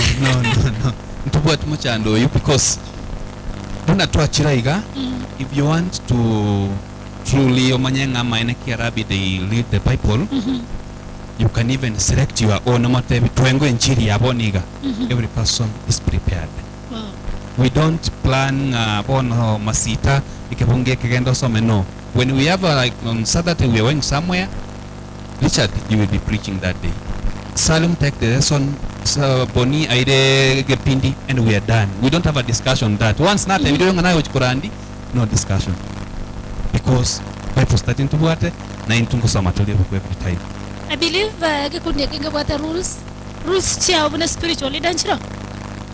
Abuna ngokorera some of the rules, na in case mtu avunje hiyo sheria anafanywa nini? Lichiko litangani toko cha musangi nkogenda twalinge sabali. Sabali yetu akogenda kwenye tolina buku. Really? Ikina kigenteketanga.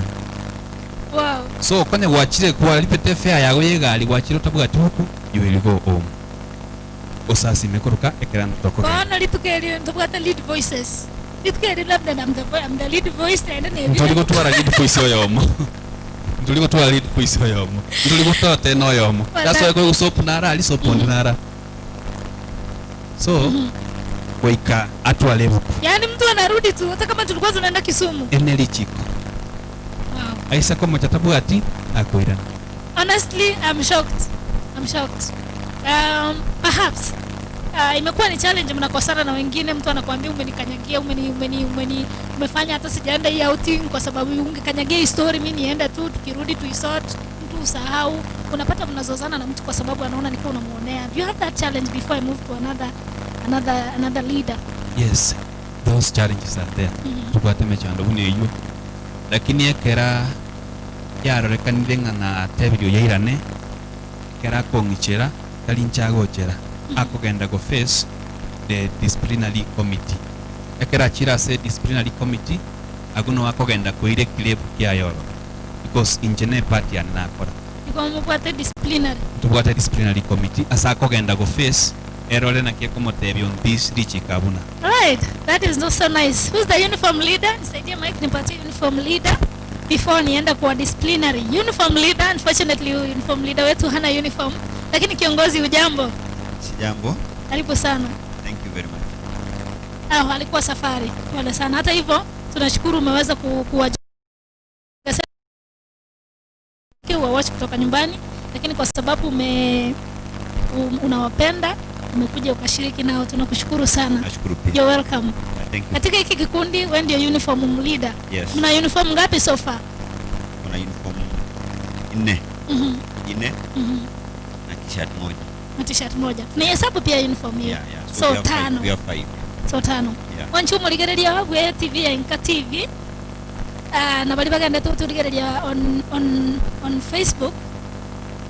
Kwa emorochege yebangete bata banonyo murega linka muganeti kubalikira lirube bacha ko minister in your church. You can as well mubabange lesson mubabango korande the sermon and baba entertain na matera. They are so well prepared. Rasa uniform leader watoto every uniform mubata isano. You have 5 uniforms.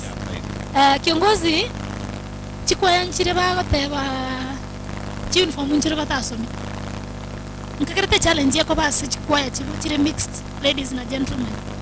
Batuboneye kimete ko semu bwate some specific chianga nchire mogokane, yani you suggest ku mogokana osayo gokana as the uniform master. You have that specifics. Yeah, tobwate specifics, and that specific ni zile nguo ambazo zinaonyesha some parts of the body. Like you have that challenge as lady as yes, gentlemen. like kifua. Oh yeah. Unapata kifua iko nje, so we can't allow that. It's not Christian in nature. Yeah.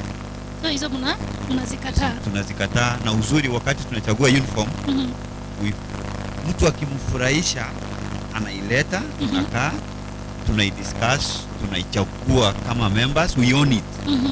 Then we go to just kuitengeneza. Unaenda kuitengeneza. Yeah. After mtu ashaleta akawaonyesha ni hii. You bring it up. Yeah. Naikubaliana. Kwa hivyo si jukumu lako kama kiongozi kwa ndabatabana uniform ne naro chetora to kanara chibasa nechi chakaguru chibasa adalla ni chibasa ni tukogete. No, it doesn't work that way. Uniform is worn by members. So you must bring it back to members. Yeah, that is how it is. Kiongozi abora sangi mbwate functioning ya na nguo imenifurahisha, like by the way sikuwa nimewaambia you look very nice, wako very smart. Thank you. Mliendea fundi mzuri. Thank you. Fundi ametega ntaa kwa ona mbwate kigani na basa ngena ile shati kambwa tengia. Kuna makosa nikivaa kwenda kigani kiana Ni makosa sana kuvaa uniform ya kwa is part of the rules, by the way. It's part of the rules that if you ukipatikana umevaa uniform ya kwa outside the choir events, you've gone against the rules. You go back to the disciplinary. Na kule disciplinary hakuna mtu anaongea na wewe, ni sheria ambayo ulisign. Ni sheria ambayo kuna sheria ulisign kwamba wakati naingia KYRABI I'll go by these rules. Ukasign. So kama umepatikana na uniform kwa hiyo sherehe yako, what it means that unaenda kwa sheria, wewe ndio ulisign, yes. Inasema nini? I am going for a suspension. Oh, so you are suspended from the group. You suspend yourself using the sheria. Because kuna repercussion. Kuvaa uniform nje your own private functions, there is a suspension. Ukasaini kwamba utafuata hiyo sheria. Sasa umepatikana na ukifuata. So you go back to your file, tunasoma hiyo sheria, then you unajisuspend mwenyewe. Yeah. Wow. From that part of the uniform, what challenges do you have? Like one of them what have in uniform neye deadline yukuru uniform neli to carry. That is the number one question.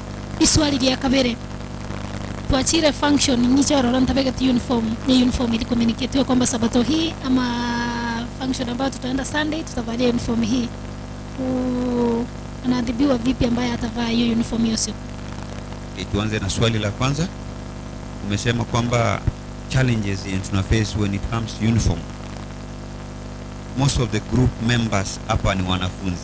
Like we have a brother is form 4, another form 4, wengine ni maasla. Sasa kuna penye kama leader unajaribu kuona tunasaidia huyu anapata kwanza, tunasaidia huyu anapata, wakati sote tuko nayo, so the student atakuwa na excuse kwamba mkishapata wote ndio mnaitumia. Hata ana walikuwa wanatuaranya walitoto yebekelio walimtakuwa tubeke black and white. Yes, because this is a group, we are united, we must come like unit. That is very nice. Pongezi sana. Sasa na stage umesema mtu tukienda nje unapata sijavaa. Sheria inasema, sheria now the law, again we go back to the law, that kama hujavaa uniform you are not supposed to stage.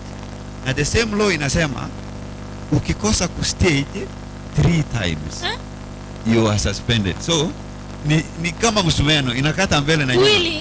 Kata kuwili. Sasa lazima uvae, na kama hujavaa umemiss huja stage bado unaendelea kuvunja sheria. Swali la mwisho kabla niende kwa disciplinary master, yuko hapa? Disciplinary master yuko hapa? Ni mimi. Ni wewe bado? Sasa tutaondoka alafu tutarudi kwako baadaye. Swali la mwisho nilikuwa nataka kuuliza swali lipi? Sasa ikiwa mmechagua uniform ambayo sipendi hiyo kala, mtanifanya aje? So wakati tulichagua uniform tuileta kwa members, wengi wakaipenda. Na Waswahili wanasema kaka Salim atanikosoa wengi wape. Sasa itabidi kama wewe ni mwana Kiarabi pia ipende. Sasa itabidi uipende ama uivae. Aya, tumeshukuru sana. Nadhani sasa tutapata wimbo wa Uza. Ndio turudi tuendelee. Sasa mtuambie baada ya miaka 8 kupita, baada ya kikundi kuanza with a total membership of 22. Yes, a total membership of 22. Tutazungumzia of course challenges in general. I think Salim will take that question tukirudi. Alafu tuambiwe na kiongozi hapa mna mipango gani ya kumaliza mwaka? This will be your 8th year. Yes, ni achievement gani mmefikia na ni malengo yapi mko nayo kuanzia next year na miaka ijayo? Vitu kama hivyo. Tupa wimbo wa Uza. Alafu tunaendelea kuprepare acapella.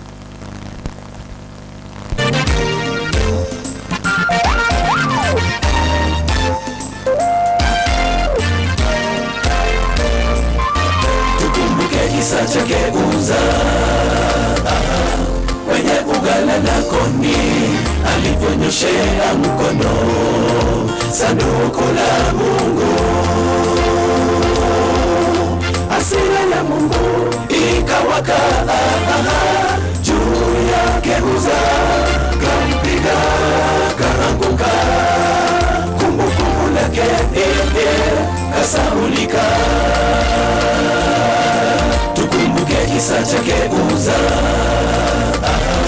kwenye bugala la koni, aliponyoshea mkono sanduku la Mungu.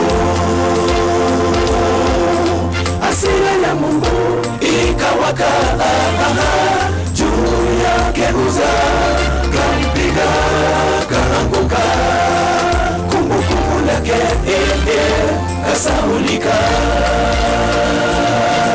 Vitu vitakatifu ni vitakatifu, Mungu umetukuka. Sabato ni takatifu, zaka sadaka ni takatifu, na dawa ni takatifu. Ndugu tuvitunze vitu vitakatifu, ni vitakatifu, Mungu umetukuka.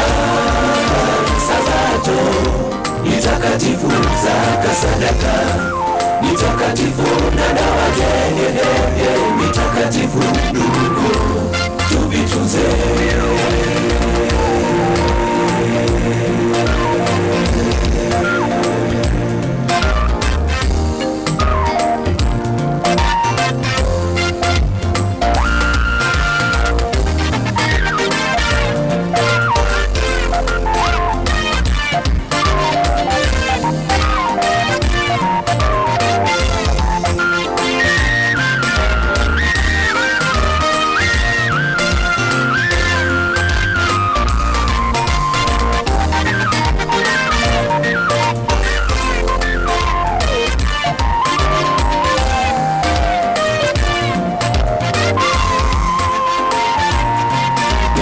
ngapi umevigusa,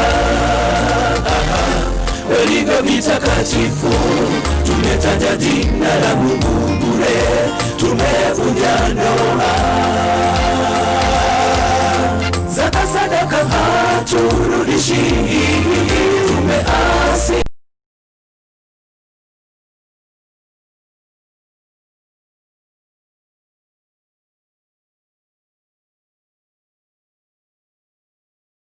Ngapi umevigusa, walivyo vitakatifu. Tumetaja jina la Yesu bure, tumevunja ndoa.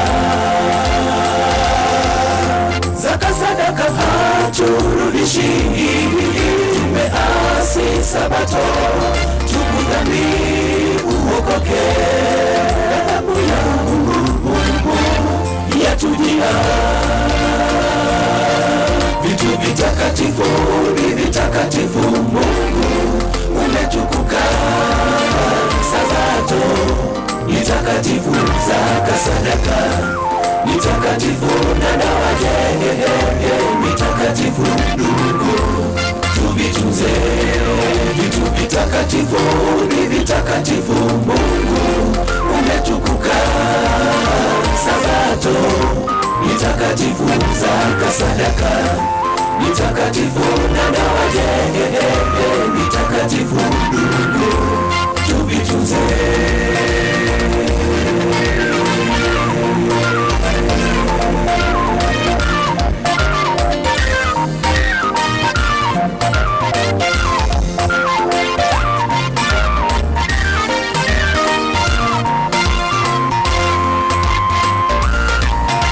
Vitakatifu ni vitakatifu, Mungu umetukuka. Sabato ni takatifu, zaka sadaka ni takatifu, na dawa ni takatifu. Vitu vitakatifu ni vitakatifu, Mungu umetukuka. Sabato ni takatifu, zaka sadaka ni takatifu, na dawa ni takatifu. Ndugu tuvitunze vitu vitakatifu, ni vitakatifu, Mungu umetukuka. Sabato ni takatifu, zaka sadaka ni takatifu, na dawa ni takatifu. Ndugu tuvitunze.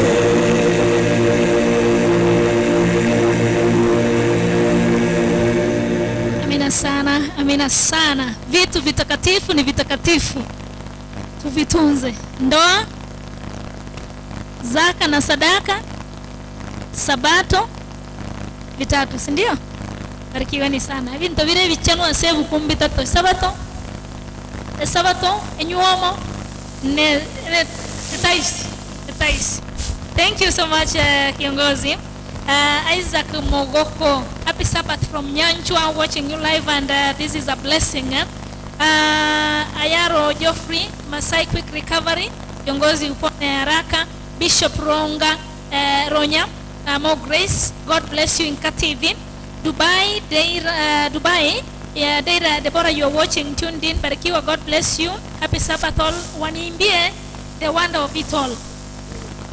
Na kuna time mtaimba kapela, sijui mtakuwa mmechagua wimbo gani, lakini nataka niharakishe kwa sababu masaa ya kafu yatatupata hapa, hivyo tutapata muda wa kurejelea kwenu. Nataka Salim azungumzie kuhusu, okay, you will consider, mtaona kama mtaweza kuimba huu wimbo wa The Wonder of It All live, kama mtaweza.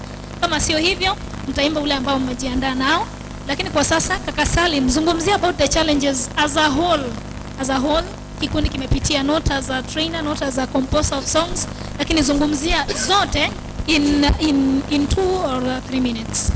Nashukuru sana kwa upesi mno. Ningependa kutaja baadhi ya changamoto ambazo tumekutana kama KYRABI, kwa sababu kikundi hiki ni cha wanaume. Kwa hivyo kuna majaribu hapa na pale. Nenda mahali unaulizwa mbona mkuhusisha mabinti katika kikundi. Mimi nina swali hilo. Swali hili linakanganya kweli kweli. Kwa hivyo kuna wakati mwingine tunaenda mazoezi, tunakaa kule hadi mida ya usiku. Na kwa sababu ya utakatifu ule wa mabinti naelewa katika jamii, mzazi inaweza kuwa vigumu sana kuelewa kwamba huyu binti alikuwa mazoezini hadi mida ya saa 6 usiku. Kwa hivyo tukaona hizi ni changamoto ambazo zitatukumba na upate atudumu muda mrefu katika kwaya. Kweli. Kwa hivyo tukaamua tusukume tu hivi kama wanaume. Nashukuru sana shule ambayo tuliokuwa Kiabira, mwalimu mkuu alitushauri pia akasema na watakia mema, na mkiendelea hivyo vile mmeamua msukume toroli hili kama wanaume mtaenda mbali. Tunashukuru sana, mkono wa Bwana umekuwa juu yetu. Changamoto ambayo imekuwa balaa wakati mwingine, membership ya kanisa, kwamba tunahusika kanisa hili kwa sababu kitu ambacho kimechangia kwamba tuwe na changamoto hiyo, tunatoka sehemu mbalimbali. Hapa tumewakilishwa kama conferences 4. Kweli? Sijui 4 ama 3. Kuna Nyamira, kuna Raswira Nene, kuna Kisii South, kuna South Kenya, East ipo. Kwa hivyo hizo zote. Kwa hivyo mkitaka kuwa kuhusika katika kanisa fulani, mkisema sasa tutakuwa kanisa fulani, mtahitajika kwa sababu ya mkondo wa Adventista, majina yenu yote yaweze kusajiliwa katika kanisa hilo. Na hilo litafanyika labda mpatizwe upya ama muhamishe, muende muombe uhamisho kutoka kanisa lile hadi kanisa hili. Na hiyo inakuwa ni balaa.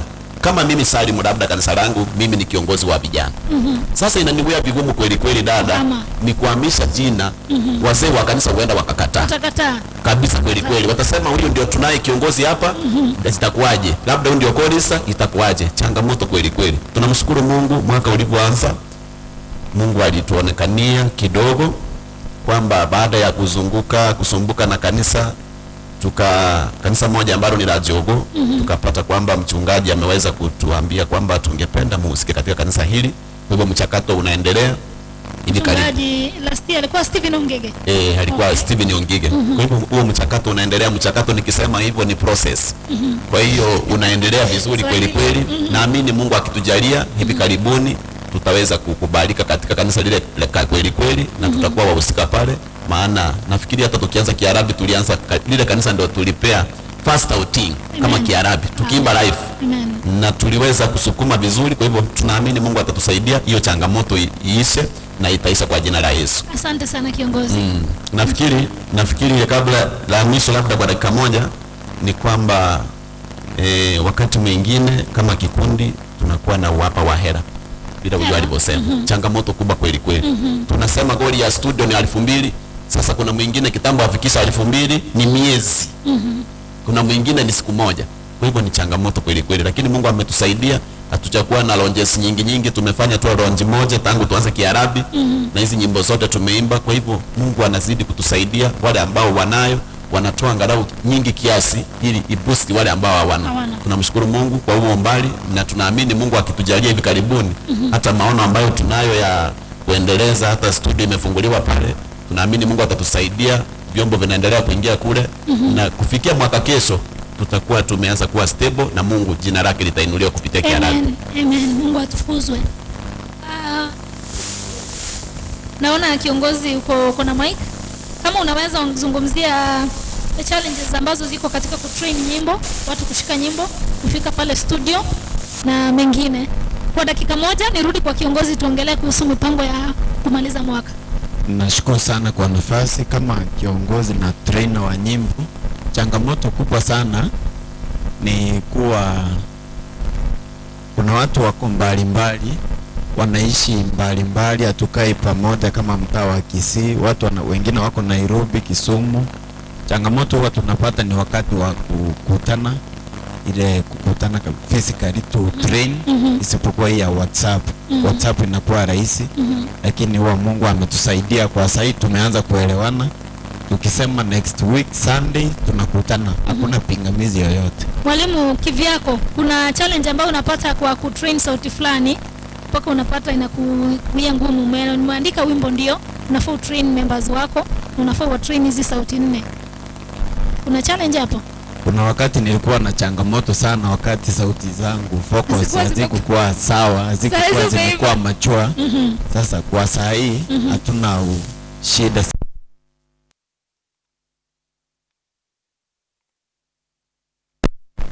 So hilo swali. Sawa. Kuna swali moja nataka niko bado kwako. Kuna kitu Salim alizungumzia kuhusu challenge ambayo mnakuwa nayo ya maybe kifedha. Naomba tu namba ipeanwe saa hizi onea kabla nirudi kwa kiongozi atuzungumzie juu ya nini. Kuna watu ambao wameomba namba ambayo labda wanaweza wafikia, na labda kama kuna mtu ambaye sijui kama hiki kikundi kina sponsors, you can answer that even if you are not the chair, you can answer that. Sponsors au wenye wanaitwa wafadhili kwa Kiswahili. Bado hatujakuwa na wale wenye ni wameregister kama sponsors wetu. You need them to register? Yeah. Lakini kuna wale ambao wanatusaidia, wanatusupport. Wapo siku ya Ijumaa ijayo tutakuwa na wao, wataonekana kwa watu.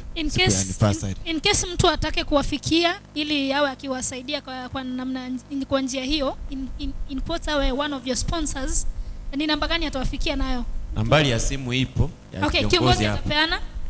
Nimerudi kwako kiongozi. Kabla upeane hiyo namba, okay, you can give it out ndio tuongelee kuhusu mipango ambayo mko nayo kuhusu kumaliza mwaka kama KYRABI mnapomaliza miaka 8. Okay, nianze na namba ni 07 20 90 67 35 07 2090 67 35 07 2090 67 35. Thank you kiongozi. Now back to my question kwa sababu ya time ya curfew. Mumesema KYRABI mmemaliza miaka 8. Ndio. Nimekosolewa, nimesahihishwa. Sikukosolewa, si ndio? Na mwalimu wa Kiswahili. Asante. Miaka 8. Ndio. Mumefanya mengi ambayo tumezungumzia. You've grown in this ministry. Muna minister nje ya Kisii. You minister in Kisumu, Nairobi, Homa Bay, Migori, Tanzania. Ndio. Wow. Kumaanisha kwaya imekita mizizi. Tunaomba sana iendelee kukita mizizi. Now, muna maono gani? Mnapoenda kumaliza mwaka, tumebakisha wiki 2. Okay, tunapoenda kumaliza mwaka, tulionelea mwaka huu tunaumaliza kwa njia ambayo ni nzuri. Kwa njia hiyo tunasherekea miaka hii 8 yote ambayo Mungu ametuwezesha, tumeweza kusonga hatua hadi tumefika hapa sasa. Na hiyo sherehe ambayo tunaenda kufanya, tunasherekea hiyo miaka 8 iko tarehe 27 siku ya Jumapili wiki ijayo. So mnasema tunaiita the 8th anniversary. Yes. Imekuwa ikifanyika you celebrate every year ama mumeamua sasa? No. Hapa mnafaa mtengeneza sherehe? Hii sasa ndio ya kwanza. Tumeanza. Kiliwasukuma mkaona sasa hii mwaka lazima tutengeneze sherehe? Yaani tuliona hii corona venye ilikuja sasa, hata kanisa hatukuwa tunaenda kabisa. Sasa tulikuwa tunataka tumshukuru Mungu na turudishie watu asanti, na Mungu tumrudishie asanti kwa kuwa ametulinda na ametuwezesha tumefika hiyo miaka yote. Jambo nzuri sana. Sijui kama viongozi wengine watazungumzia, lakini ningependa wewe uzungumzie umalize, nirudi kwa our lady there kama associate. Atuambie mnashirikiana vipi na kwaya hii ku make that day a success. Nitachukua tu muda mchache na yeye, lakini tuambie tu in short, what has the group prepared? Itakuwa wapi? Itakuwa lini? Siku itaanza saa ngapi? Mtataka watu wagani waje? Mipango pale itakuwa gani? Okay. Hiyo siku itakuwa tarehe 27 on Sunday next week. Na itakuwa pale Chogo, kama unajua St. Mark, from St. Mark to where Maripenye tutakuwa, it's around 800 meters. Shule ambayo inaitwa Joy Junior Academy. Joy Junior Academy. Yes. Tutakuwa pale. Na tunakaribisha watu wote wale ambao mnatutazama, mnatusikiza. Tunawakaribisha nyote mje tusherekee pamoja na mtusupport kidogo ili tuweze kuendelea na hii huduma ya uimbaji. Asante. Na kitu kingine, kama kwaya kuna mipangilio mingine ambayo tuko kama kwaya tunataka kuendelea ili each and member wa kwaya aweze kuwa na kazi. we have already started a project ambayo iko on progress. Tumeanza studio kama kikundi ambayo inaitwa Eden Studio, iko pale Jogo hapo karibu na Joy Junior Academy. Thank you. Yes. As I'm going back to our sister there, kwa sababu yeye ni associate lazima ataongea, ningeomba nafasi watu waongee, lakini as I'm reading MC Jeff Omaya anasema japo umesongwa, as a request anaomba mumuimbie huo. May God bless those brethren. Mbarikiwe sana. Ebiatoko series anasema my favorite song, a good presentation. Ule wimbo ambao tulianza nao wa katika Yuda.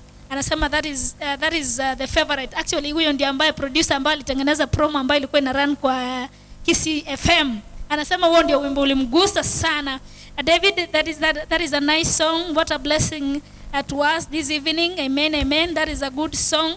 Geoffrey Onyaro, Martha following, ukaomba wimbo wa mzabibu, tulikuchezea huo. Kazi nzuri ya kumtukuza Mungu, na wabarikiwe sana na nyimbo zao, wajenge studio, waendeleze injili. Watching from Doha, Qatar, tuko pamoja. That is Josh, Top Media Studios. Wanasema kazi safi sana KYRABI.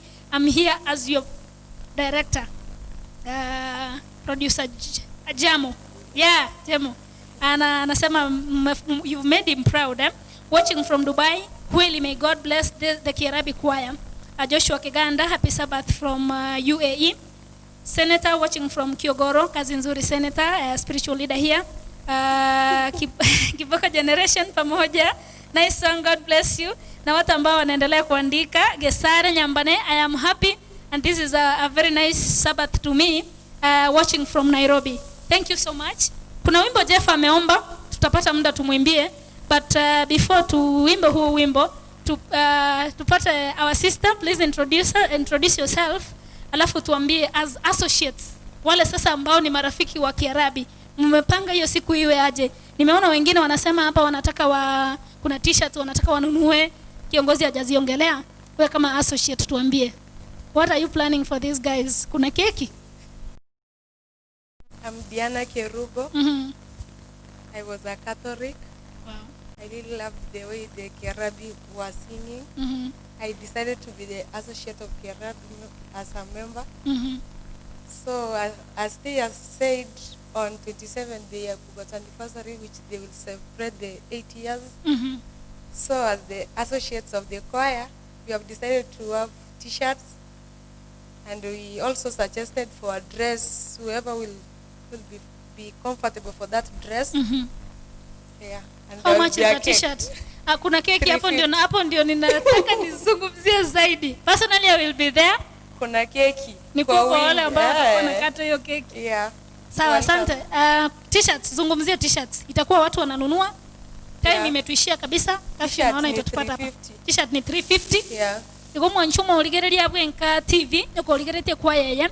One of the ways yora konye kwa ya KYRABI mpaka bwate anniversary, the 8th anniversary, ba print t-shirt to support them, buy a t-shirt. It is just 350 shillings. Utakuwa umewasaidia sana, and your presence will be highly appreciated. Fika pale, itakuwa Jogo kanisa mskuru mwate bekoro kwa Joy Junior. Hivyo tufike pale. If you want the t-shirt, ile namba ambayo ilipeanwa online, you can order. Elindeli tukeligogocha kwa t-shirt ya ushereke pamoja na wao. The last word, are you the only associate ama mko wengine? No, we are many. You're many? Yeah. You'll be there that day.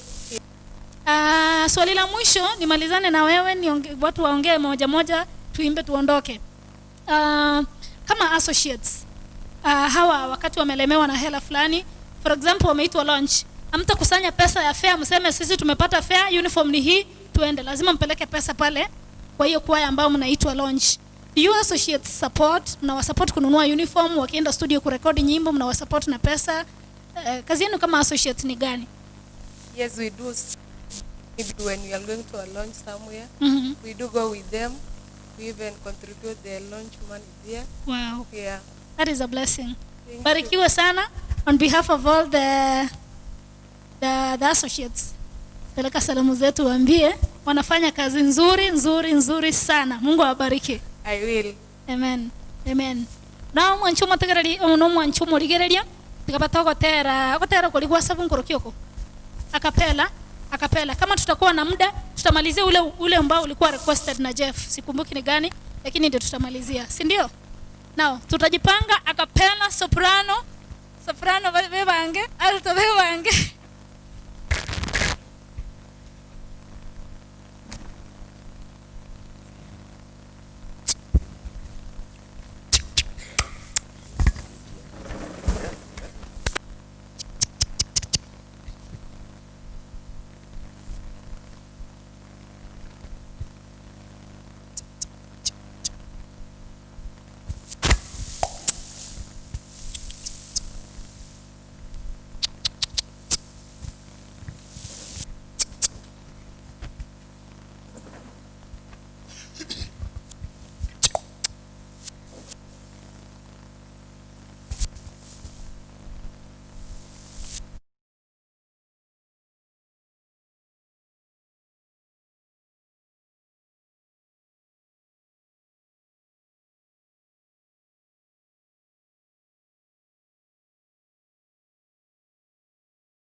Ndirinche na wate chimbaba kango na iruruka ingiko mochoria baberi chambarole babe no kumbarole amona bande bamenye taroro onye ndirinche na wate chimbaba kango na iruruka ingiko mochoria baberi chambarole babe no kumbarole amona bande bamenye taroro onye ndirinche na wate chimbaba kango na iruruka ingiko mochoria baberi chambarole babe no kumbarole amona bande bamenye taroro ayera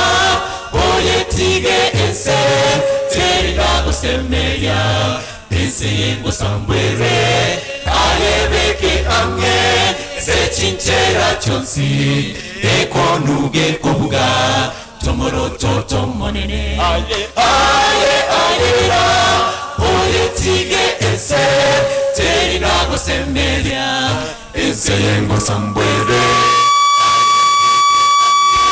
se chinchera chonsi ekonuge kobuga tomoro toto monene bange vasemelia se chinibo chavo banda se chisemi banda se negoko ebibo simbete yagera negese kose medio kuya secretario monene bange vasemelia se chinibo chavo banda se chisemi banda se megoko ebibyo simbete yagera negese kose medio kuya secretario monene ayera oye tige ese terina gosemeria ese yengo sambwere ayebeke ange se chinchera chonsi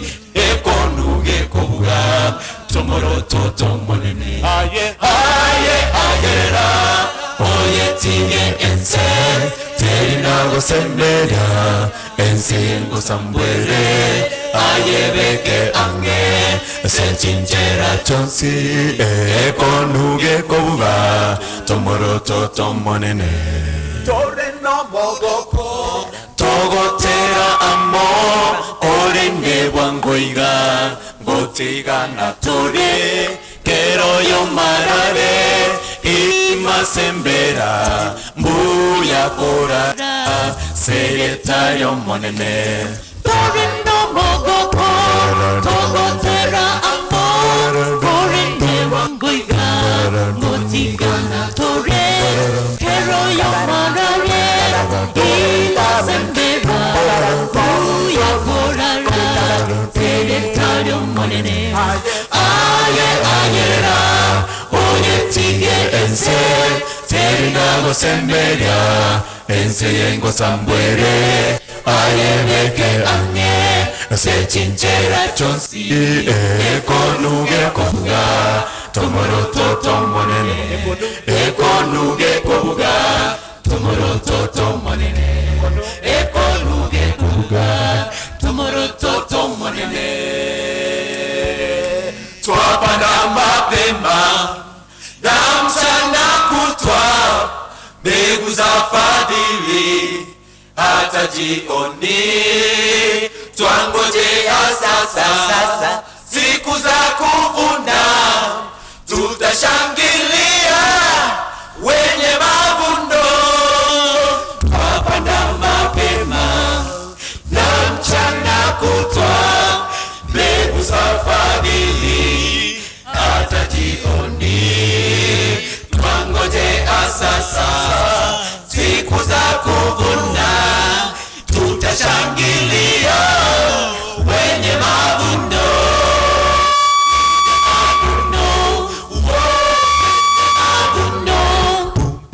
tutashangilia wenye mavuno wenye mavuno wenye mavuno tutashangilia wenye mavuno panda kwa Bwana mbegu kila siku tujapoona tabu na huzuni tuishaposhinda hata tupokea tutashangilia wenye mavuno tupanda kwa Bwana mbegu kila siku tujapoona tabu na huzuni tuishaposhinda hata tupokea tutashangilia wenye mavuno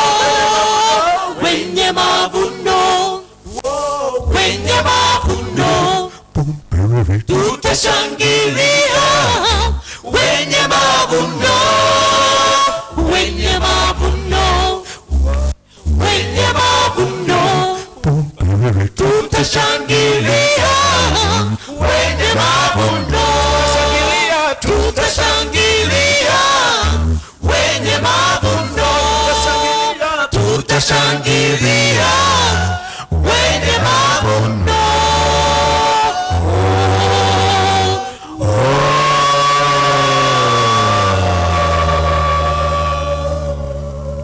ambao walikuwa wanapinga pingeni sasa. These people can sing.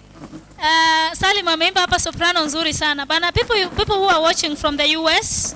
Abantu bali mwali kana moko watch koru Qatar, abande koru Minnesota, abande koru Texas.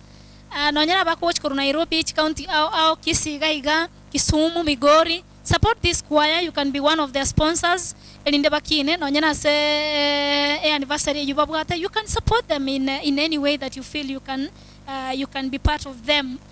Ne abatoli gotero roro. Support this choir wetera sena mbe yabage korwegwa. Asengencho yebiro. We want to thank you so much omoligereria BIENKA TV. Go thank you kwa ya KYRABI so gwancha go twara VESPURS na intwe kwaligania sabato Mungu amekuwa mwema zaidi. And a special thanks echiko genda gochia kanisa ya Kiogoro Holy Synagogue.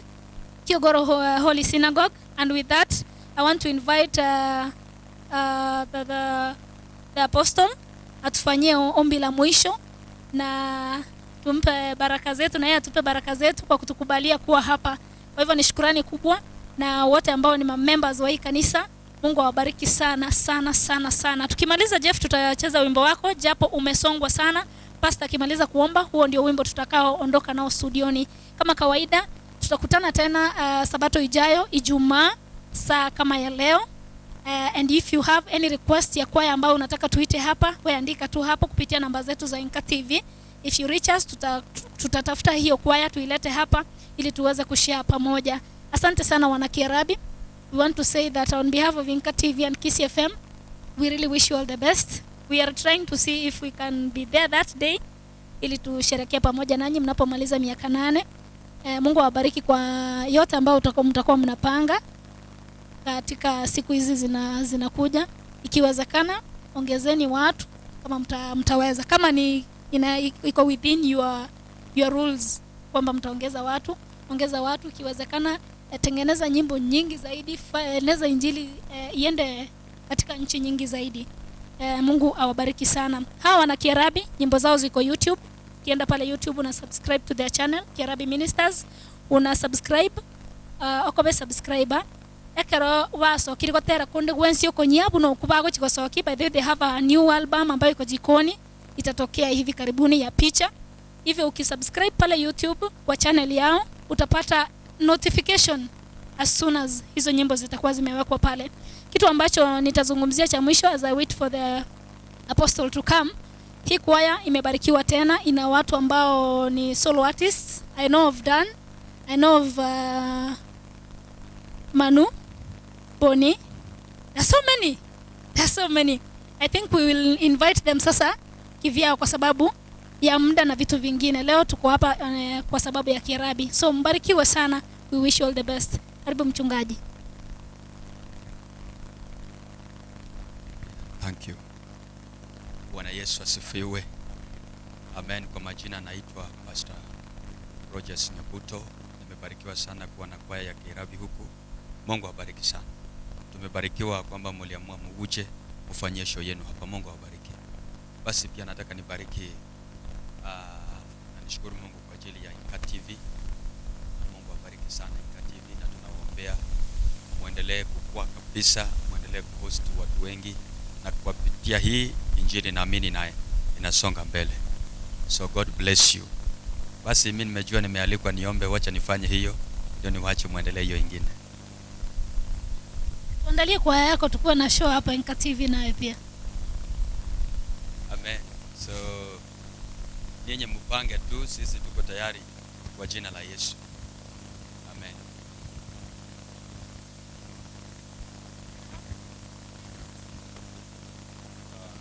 Tutakuja kwa njia special. Amen. So nimebarikiwa sana. Tena jisikie nyumbani, hii ni nyumba ya baba yenu. Huko ni kwa baba yenu, msikie mko nyumbani kabisa. Ukitaka kurukaruka nyinyi mruke tu, huko ni nyumbani. Ni kwa Yesu.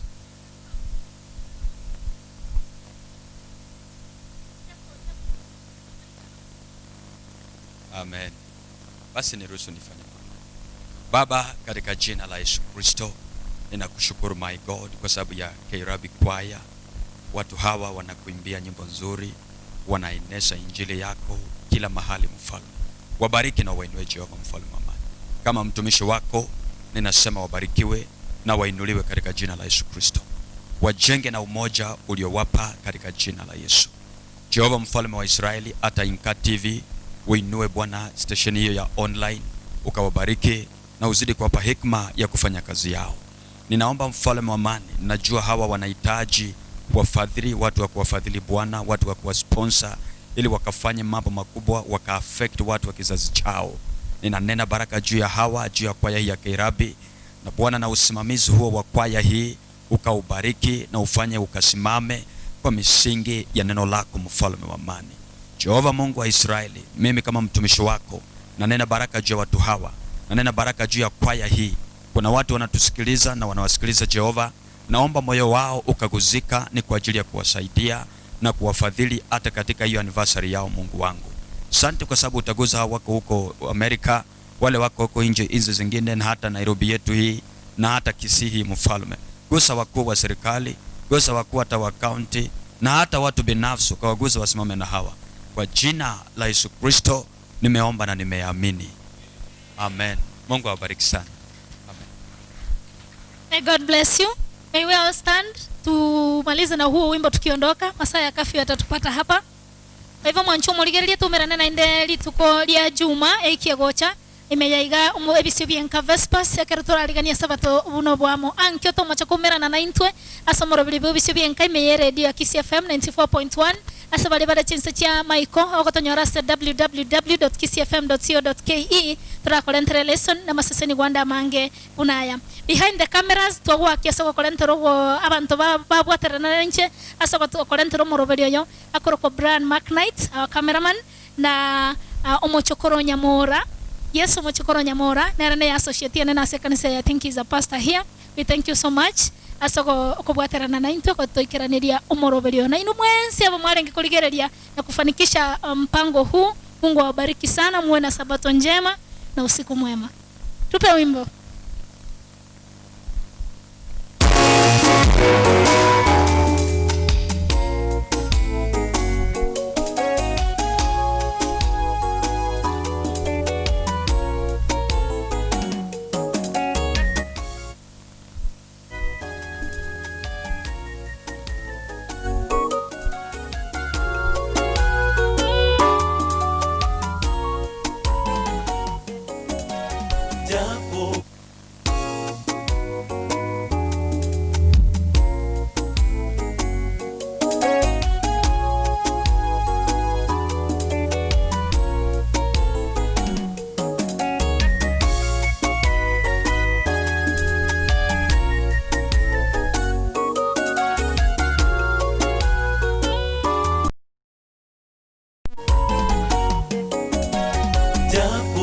umesongwa sana na dunia na umekata tamaa, mateso, shida wapitia, hali ya maisha ngumu. Kuna dawa kutosha toka mlimani, itazameni Zayuni. Sikia sauti ndugu yasema, mwenzangu sikate tamaa. Japo umesongwa sana na dunia na umekata tamaa, mateso, shida wapitia, hali ya maisha ngumu. Kuna dawa kutosha toka mlimani, itazameni Zayuni. Sikia sauti ndugu yasema, mwenzangu sikate tamaa. Jipe moyo safarini, usije kata tamaa, ndugu songa mbele. Si kitambo tutafika, bandari twaiona, machweo karibu. Jipe moyo safarini, usije kata tamaa, ndugu songa mbele. Si kitambo tutafika, bandari twaiona, machweo karibu. Jipe moyo safarini, usije kata tamaa, ndugu songa mbele. Si kitambo tutafika, bandari twaiona, machweo karibu. Jipe moyo safarini, usije kata tamaa, ndugu songa mbele. Si kitambo tutafika, bandari twaiona, machweo karibu.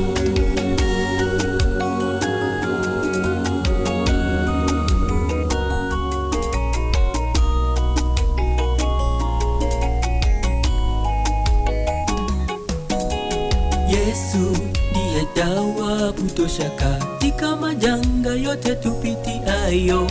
Alituahidi uzima kule Yerusalemu.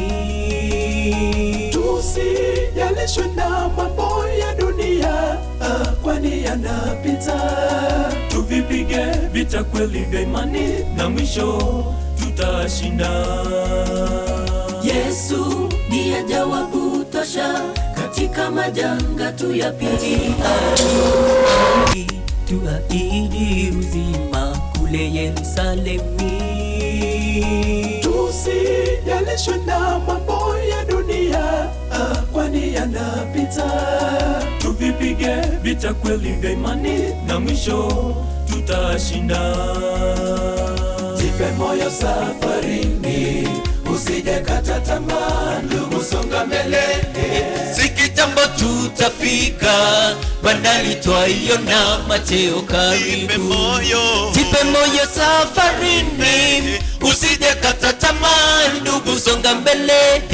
Si kitambo tutafika bandari twaiona matego karibu. Jipe moyo safarini, usije kata tamaa ndugu, songa mbele, kitambo tutafika bandari twaiona matego karibu. Jipe moyo safarini, usije kata tamaa ndugu, songa mbele, kitambo tutafika bandari twaiona mateo karibu. Jipe moyo safarini, ndugu, songa mbele, kitambo tutafika bandari twaiona mateo karibu. Jipe moyo safarini, usije kata tamaa ndugu, songa mbele, kitambo tutafika bandari twaiona mateo karibu.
Kufika na watu tofauti, manamba wa magari ni mfano bora kwa Wakristo wale hoho. Tusiwe manamba wa magari, wanasema twende na wao wanabaki nyuma.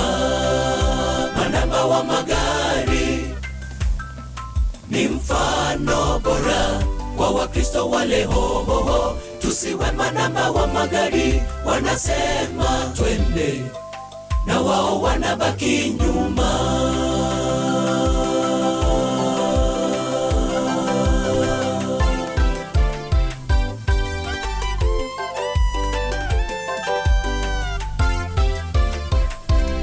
Onyo limetolewa kwetu kwa wale tunaomwamini Bwana mfalme wetu, kwa kuwa twamuasi Mungu, twafahamu yatupasayo. Ole kwetu sisi, tutaangamia kwa kutojali. Onyo limetolewa kwetu kwa wale tunaomwamini Bwana mfalme wetu, kwa kuwa twamuasi Mungu, twafahamu yatupasayo. Ole kwetu sisi, tutaangamia kwa kutojali. Manamba wa